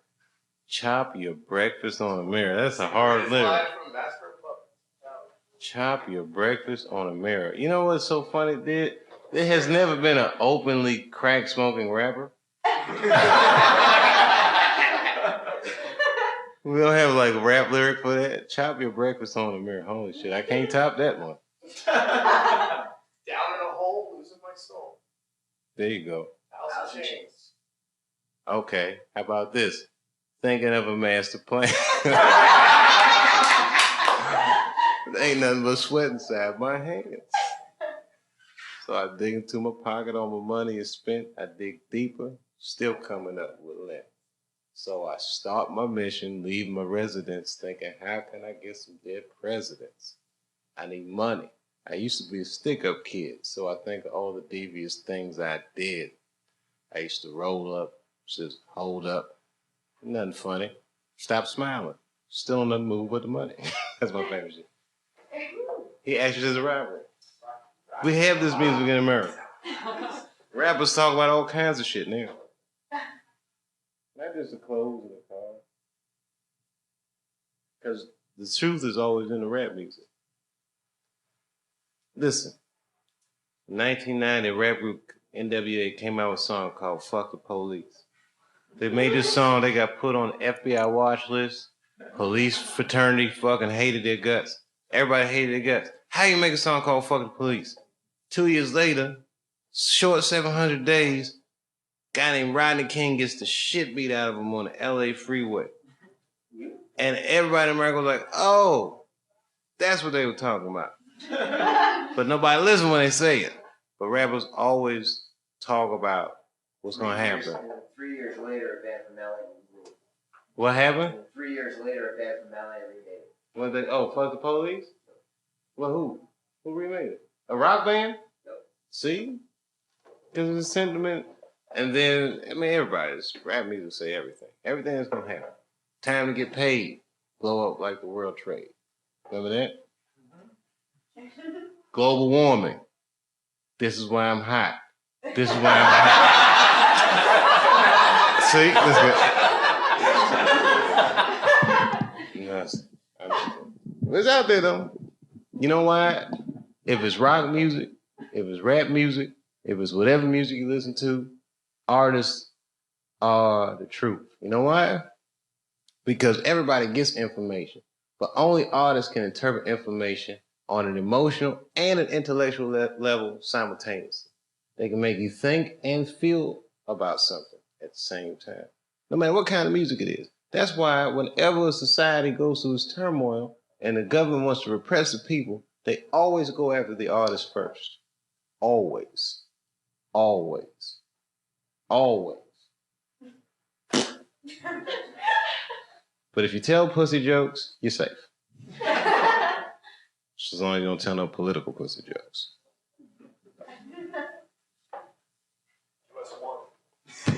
A political, a political pussy joke? All right, so I'm fucking Nancy Pelosi right now. I don't even know what that sounds like. But she does have some. I'd bag her. She got some nice titties. Sarah Palin? Yes or no? No. Yeah. No.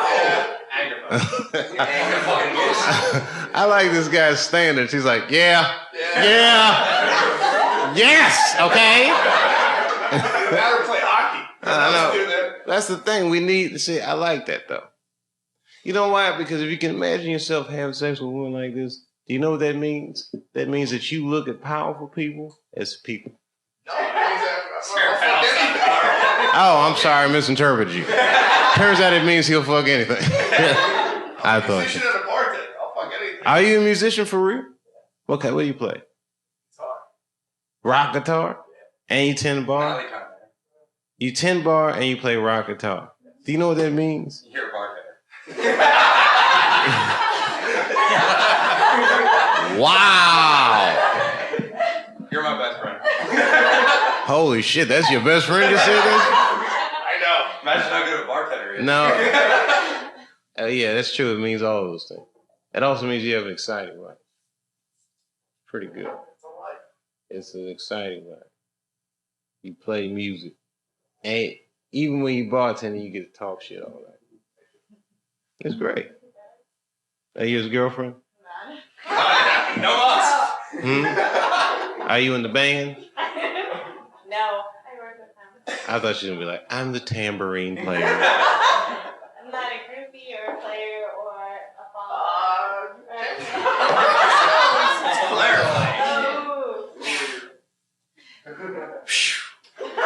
This table's ice cold. See the distance here? No, my fault. Nah, it happens. Your letter's up here. Oh, thanks. You know, we met my friends from Montreal, haven't you? You speak French at all? Well, not like exactly. We're living in Montreal in school now. From Honolulu. Oh, where you from? T-Dot? Not Vancouver. You from Vancouver? I'm from Russia. You're from Russia. Now I got to quote Rocky IV. Let's get it. Did you live in Russia? Yeah, most of my life. Really? Yeah. You missed the 80s. I don't miss Russia. You don't miss Russia at all? Let me tell you about, in America in the 80s, we used to make movies and talk about Russians so bad. Every movie. Have you heard of a movie called Red Dawn? Wolverine!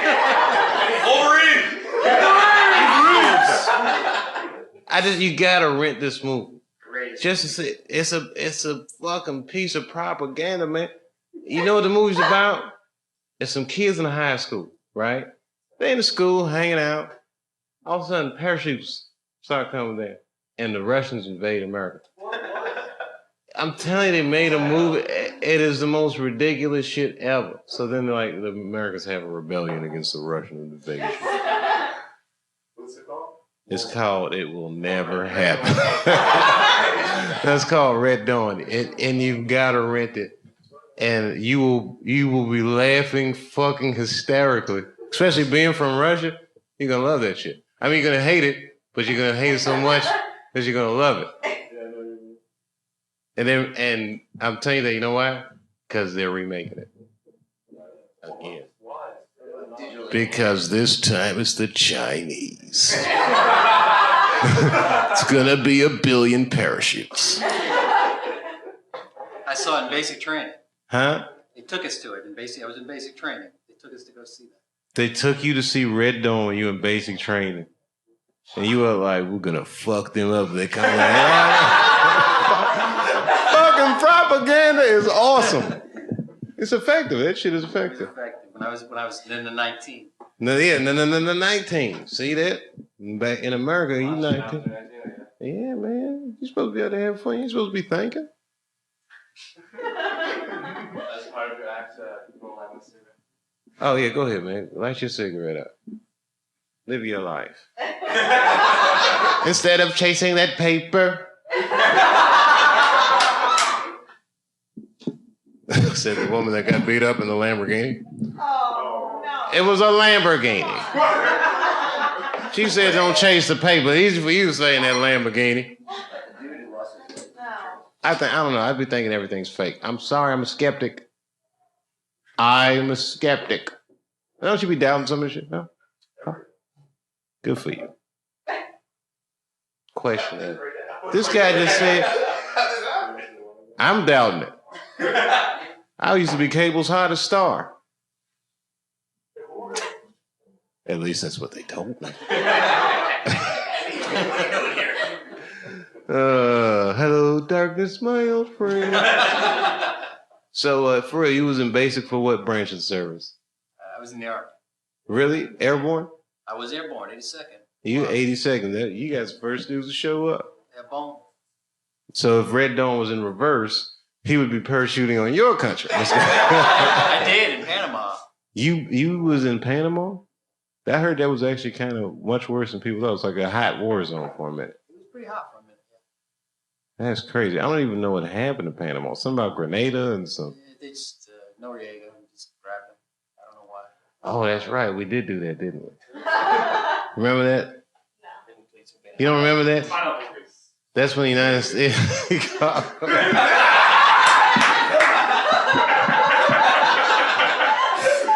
Yeah, what he just said? He called Noriega Pineapple Face.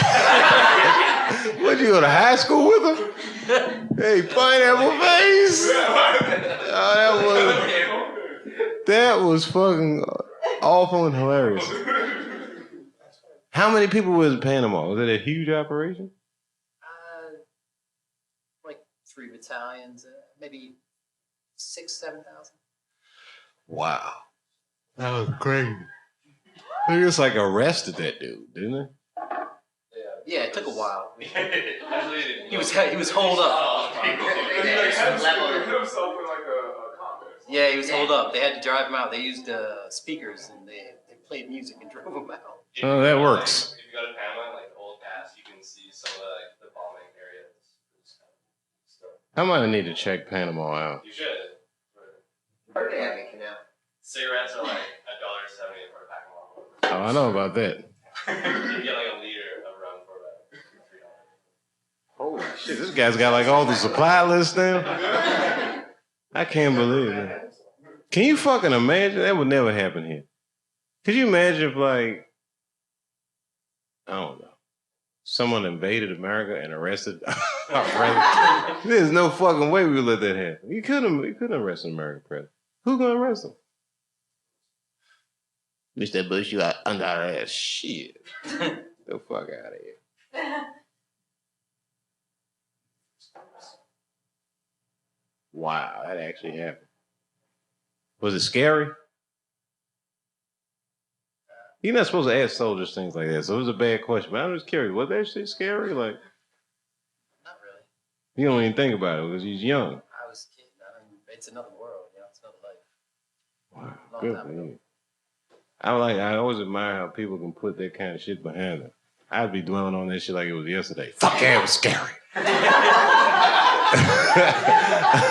I can't. That's why I'm not cut out for the military. I'm just like, too sensitive. And they couldn't beat it out of me. And basically they try to break you down so they can build you back up. I wouldn't handle that shit. As soon as you get out there, but all right, you sack of shit. Sack of shit? Hold on, nigga. I'm here to help. Volunteer.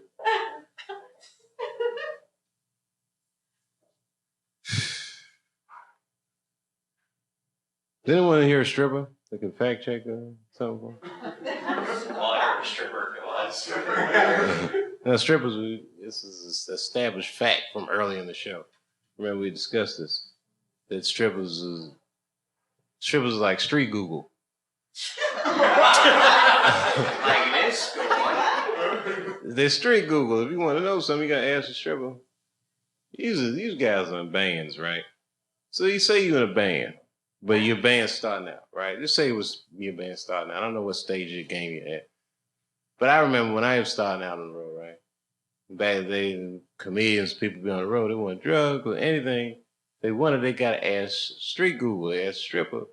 Stripper know everything. About every place you go, if you go to a stripper, that's like getting a timeout, but they put shit that's not in timeout.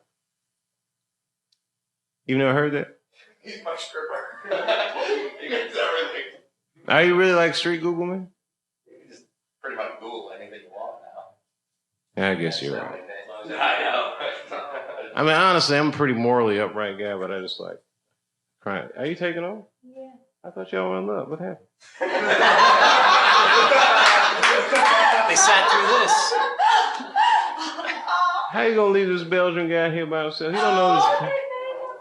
He does not know this country. They rape men in America. He's just gonna leave this guy to his own devices. Come over here. All right, now we all gotta get the fuck. Every guy in the room is like, because we don't know about it. The Houston rapists might travel. Hey, no, thank you. I can't believe y'all stayed that long. You don't have to stay if you don't want to. As a matter of fact, if I was you, I might go. I might go with her. You taking off? Yeah. You sure you're gonna leave him? Don't take him for granted. Haven't you seen The Reader?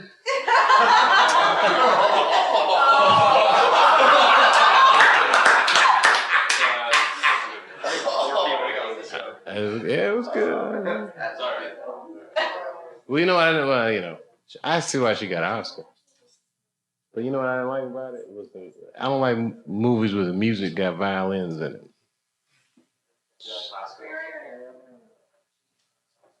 Somewhat, yeah. I gotta collect the tapes. All right, I should really be getting out of here. Sushi's closed, Dave. I know. Let's go get plugged up. I like the way that guy thinks. That's the old Dave. Still on the baby on the corner? Yeah, that old Dave. He was old Dave. 19-year-old Dave got in that car, and all the way up to maybe 25-year-old Dave would have got in the car after debating with himself. 35-year-old Dave's like, parts of him. I just don't think I have the physical stamina to be 25-year-old Dave. 25-year-old Dave could not eat for 4 days and smoke weed the entire time. It was amazing. No, you know what I mean? He'd be on the roads, like, I'm smoking some weed, get some coffee. Hey, welcome back. Finally, you guys got rid of the girls. You can be gay like you want to be.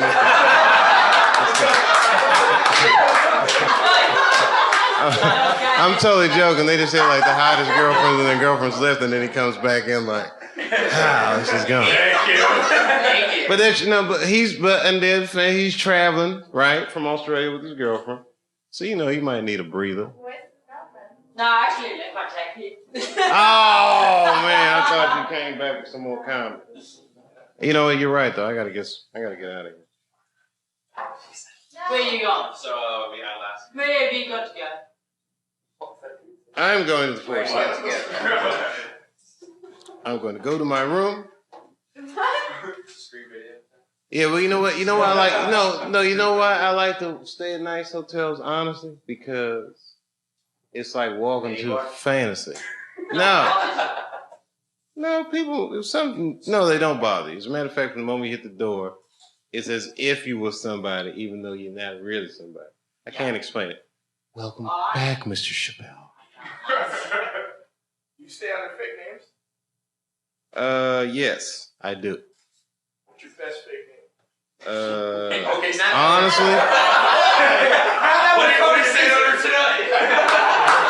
And where are you saying? I'll tell you this one because I don't use it I know anymore. about fake names. And when I went on tour in 2002, maybe 03, on that tour, I checked in under the name Harry Balls with a Z.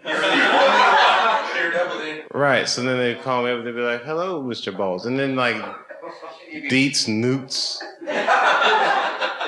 and all that shit. That shit was very, it was very funny for us on the tour because I knew anybody who called my room, they had to have said that. Yeah, these nuts. But they'd always say that, hello, Mr. Newts. They always hesitate. Oh, that's just amazing. And if the hotel wasn't so good, they'd be like, yeah. Are you gonna take your show back? Or are you gonna keep your show back? What show? Chappelle show? That really famous one. Oh, Chappelle show. Yeah. I don't know if it's about getting my show back as much as I should really get my name back. And it's kind of. Hasn't got it's still worth a lot of money. Like you still got a name. You got anything in the works? Yes, I do have something in the works. Well, I'm currently working on a surveillance video with the FBI. It's a fucking tearjerker. It's called The Man That Knew Too Much. That's good. Wait. What am I got in the works? Nothing special. Yes, I do have something in the works. Yeah, I'm working on it right now. Yeah. Huh? Just do it? Yeah. Wow, wait a minute, that's catchy. Oh. Nike, just do it. Yeah, fun with emotion, that's Don't right. pretend. Don't pretend, Just do it. just do it. Don't pretend. She just hypnotized me. Whew, something about when you said just do it made me so fucking sleepy, I can't even explain it. Like she said that. And it took all the energy out. And Will just walked in with a big old pizza. No thank you. Thank you for coming out. Sushi place is closed.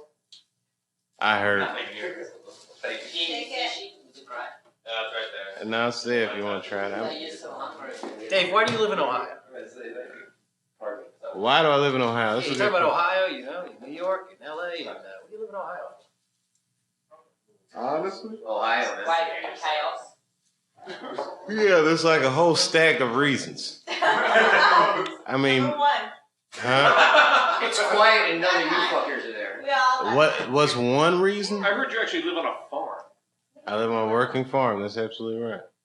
Excellent. You see, the thing is, think about it like this. Once you make over, like, say, $1 trillion. no, not even. I look at it like this. No, the average price of an apartment in New York is $1.2 million. Person that make over $2 million in a year has to pay over $200,000 in taxes just to live in New York. New York got to pay city tax and you got to pay state tax, right? Now you can live anywhere else in America with a high quality of life for a way lower cost of living than New York. So at a certain point, even in California, at a certain point, I asked my friends, I said, yo, why we work so hard all the time just so we could be in New York? They go, because it's New York. They go, if I want to get a slice of pizza at 4 o'clock in the morning, I can do that.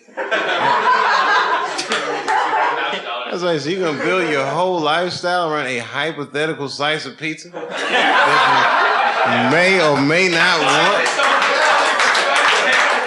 It's my whole world. You know, they make frozen pizzas, motherfucker. I can put a pizza in the oven any time of night, too. Damn you, Rays. I work 140 hours a fucking fortnight. You work 100, what? 140 hours a fortnight. What's a fortnight? 2 weeks. Why? You can tell I've never had a real job. He hit me like real job terminology. I work 140 hours in a fortnight. I don't even know what the fuck a fortnight is. 12 hours a day. Nearly every day of the week. I get about You need to move to Ohio. about 100 grand a year after tax. No, before tax. So I get taxed, and then I get taxed back. Can you buy me a beer? And a pizza? No, I probably about 6 grand after that. Well, 60 like I Australian got dollars or 60 60 American dollars? Australian dollars. So Yeah, I'm broke. You're killing yourself. Oh, never mind. I'm killing myself. Good talk. Can we buy you pizza? But you know what I gotta get a beer. But you know what, man? I know a way around that, and it's not The dog. It's not a perfect strategy, but it might be better. But I'm happy. That's all. And that's important. That's important. No, that's important. And you know what? You happy? I'm happy. I'm happy to have. I don't think that's a story. I'm happy to pay 6 grand debts in a year and save 50 grand in a year. Australian dollars, not US dollars. And I'm traveling for a year, hopefully. That's fucking great. That's pretty good. That's awesome.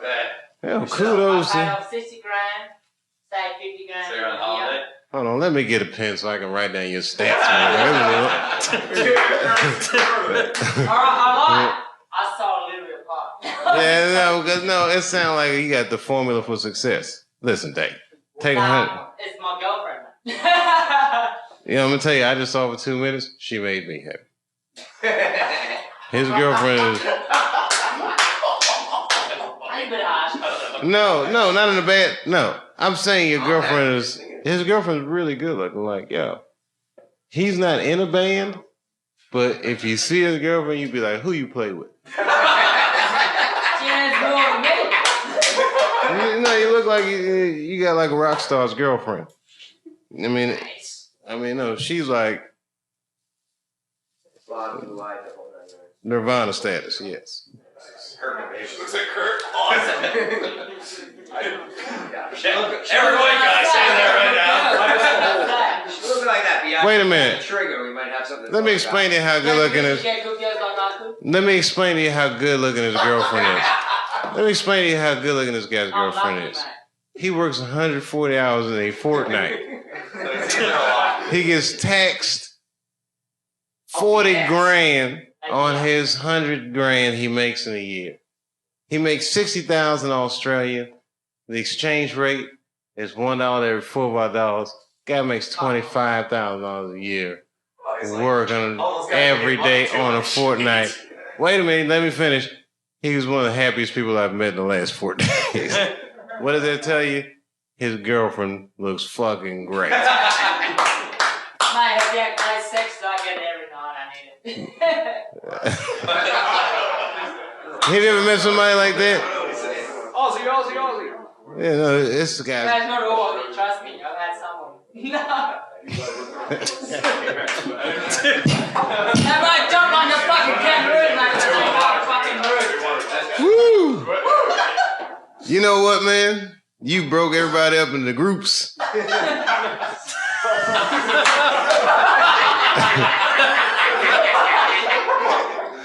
I need your energy. Like, I don't know. Hey, every once in a while you have a friend that's like a secret weapon in a rough social situation. You like bring out the Aussie, and he just, if there's a riot breaking out, he'll just split that whole crowd up. Hi! I work 140 hours on a fortnight. 12% of the people in the room are like, what's a fortnight? 2 weeks, mate. The crowd started listening. No, for real, man. For real, man. You're what they call dynamic. There's 2 kinds of characters. The static and the dynamic. You are dynamic. You know how I know? Because you're not even in your own country. You're having a great ass time.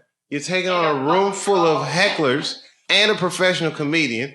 You have no mic or speakers or stage to back you up.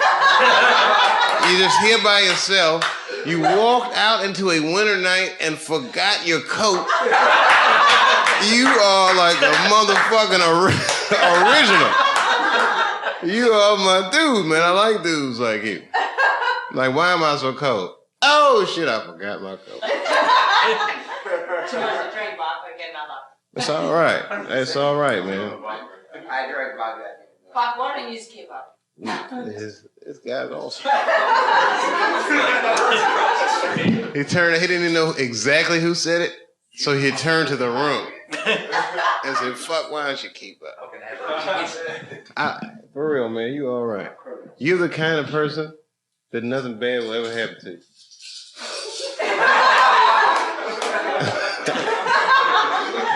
Mate, I've got stomach on for fucking 2 days now. You had stomach ulcers for 2 days and you're still giggling it up and drinking? Don't you see your Teflon? You are like the bionic Aussie. They made them for $6 million minus the exchange rate.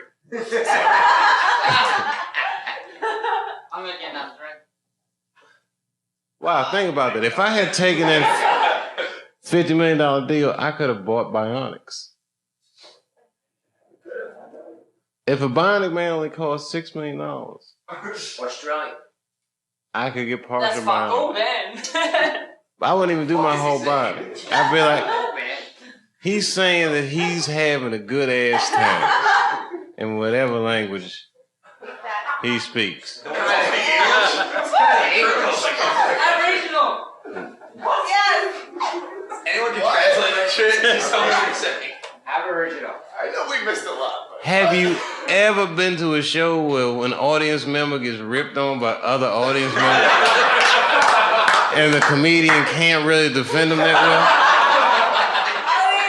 See, people say, Dave, why do you stay on stage so long? Because if I hang out long enough, something like that will happen. And I like to see these kinds of things. It's all right. Just mediator. It's good fun. Good fun. No, it is good fun. I could have done a lot of things to have fun, but nothing would be as fun as this. What am I going to do, play video games again? Thanks for staying on this long. We just closed. Do you know any joke? What, the baby joke? Yeah. Oh, man, I haven't done that joke since that night. Come on, baby, what are you doing in the car? That's a great joke. It's funny. He's that guy. It's funny as shit. It's truth and jest. It's New York, though. Don't sell weed this time. Sell something else. What? I don't know. Whatever people. People sell weed in New York, I'm sure.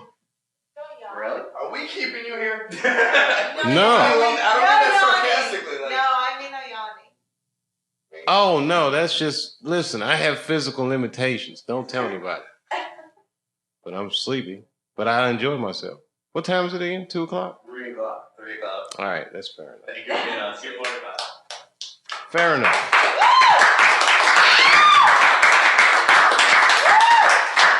I walked the overwhelming majority of the room. This room was full. Well, you guys are new.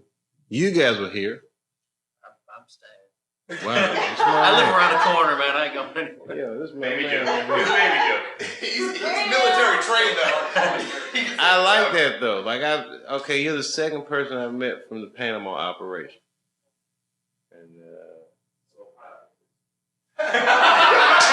And I can't believe you just said that off the top of your head.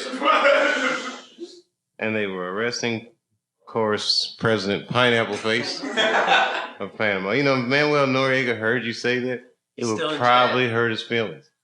Yeah, He's still in jail. he'll man. never get out of jail. Never get How you gonna get out of jail after you got arrested by the army? That's a bad sign. You know what that is? That's like when you're in Grand Theft Auto and you get all 5 stars. That's an army. Noriega got that shit. He had 5 stars in Grand Theft Auto and got caught.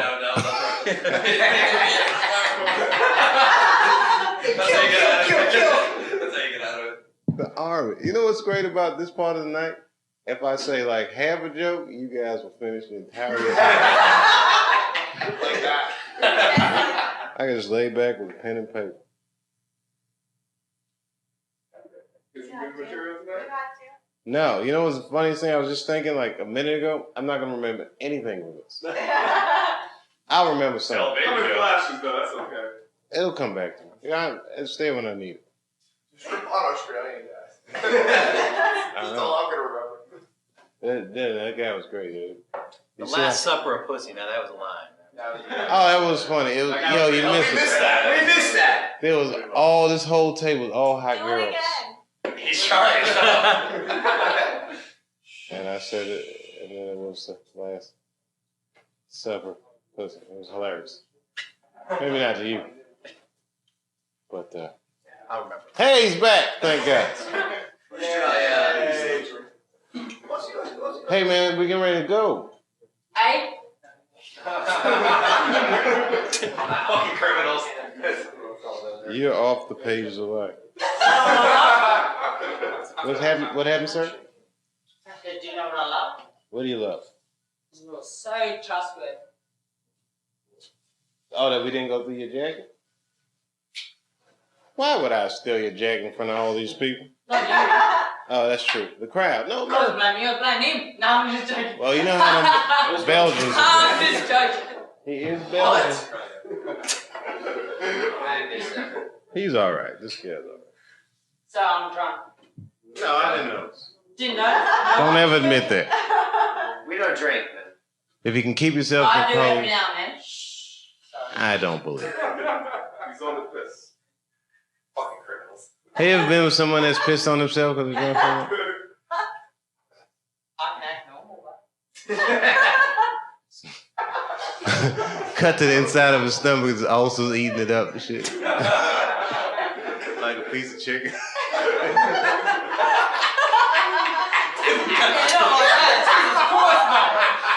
Like if I was directing a movie about this night, I would cut to the inside of his stomach and I would just show like food in there. Also eating them up. And then after I show all the stuff that's going on in the stomach, I cut to his happy face. Then I would cut out to his girlfriend walking in the cold by herself. And the guy tries to talk to her and she goes, "No, don't mess with me. My boyfriend's a killer." And then I cut right back to the inside of his stomach. And there would be 2 chicken wings in it. Chicken wings. I'll eat those. No, this whole portion is just for me. There's like a little, like half a handful of rice on top, sparsely scattered on the chicken wings. Bit Skittles. All right, yeah. Yeah, that's fucking hilarious. And there's some Skittles in there. And then there's like blood oozing out of the hole in his ulcer.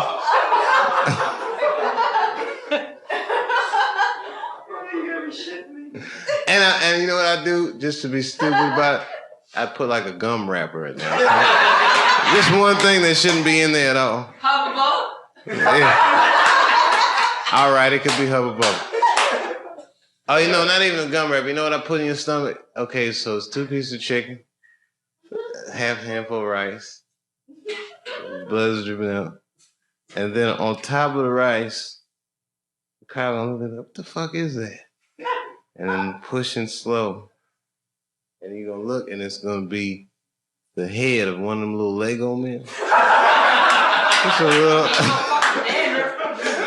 Just a little Lego head. What the fuck? That's a joke I'll remember. Do you remember that joke I said? I have a house. I had them build a mansion for me in China. That's right, the Lego house, right? And it was built out of Lego. Out of toxic Lego. And I live in a house. Yeah, I live in a house made of poisonous toys. Something like that.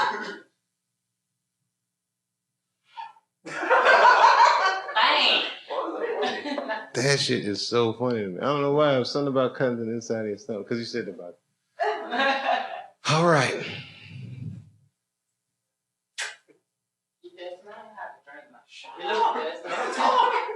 No, I don't need a drink. I am thirsty. I'm so thirsty. Can I get some water? Give him a drink. I'm not going to shoot.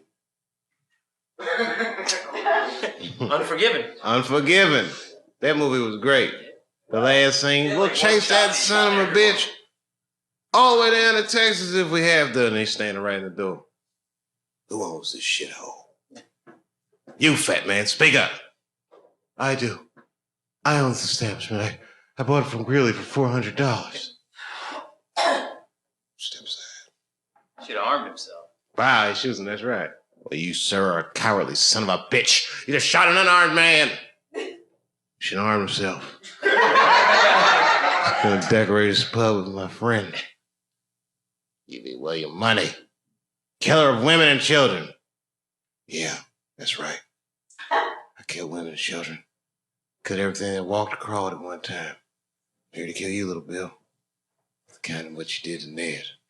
Remember that shit? Yeah, I don't know. I study movies. Yes. Yeah, I study movies. Is that water? I don't drink that. That's good. Totally joke. Yeah, I really got to get out of here. I'm exhausted. No.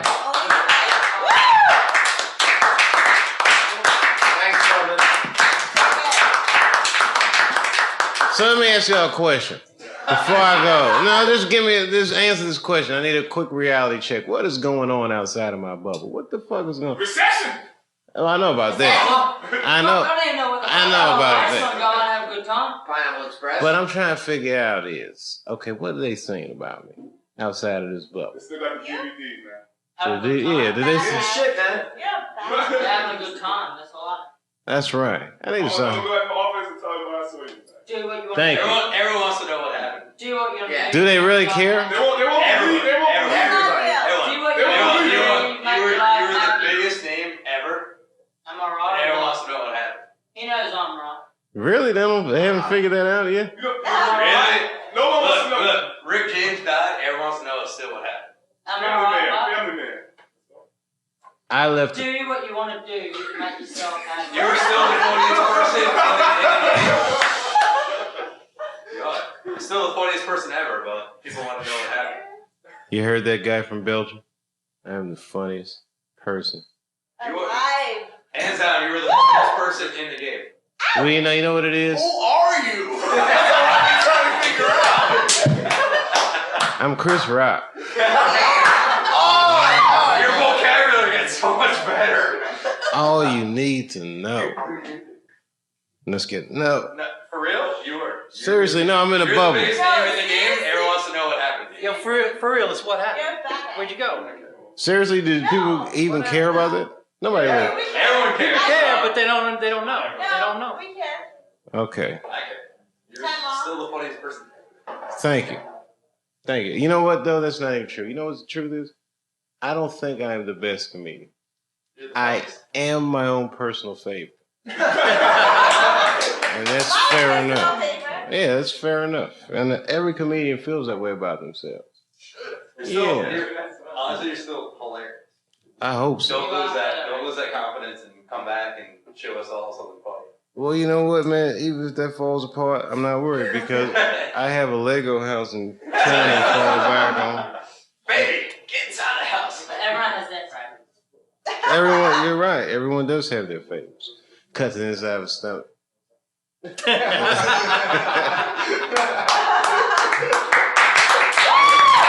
right, thank you very much.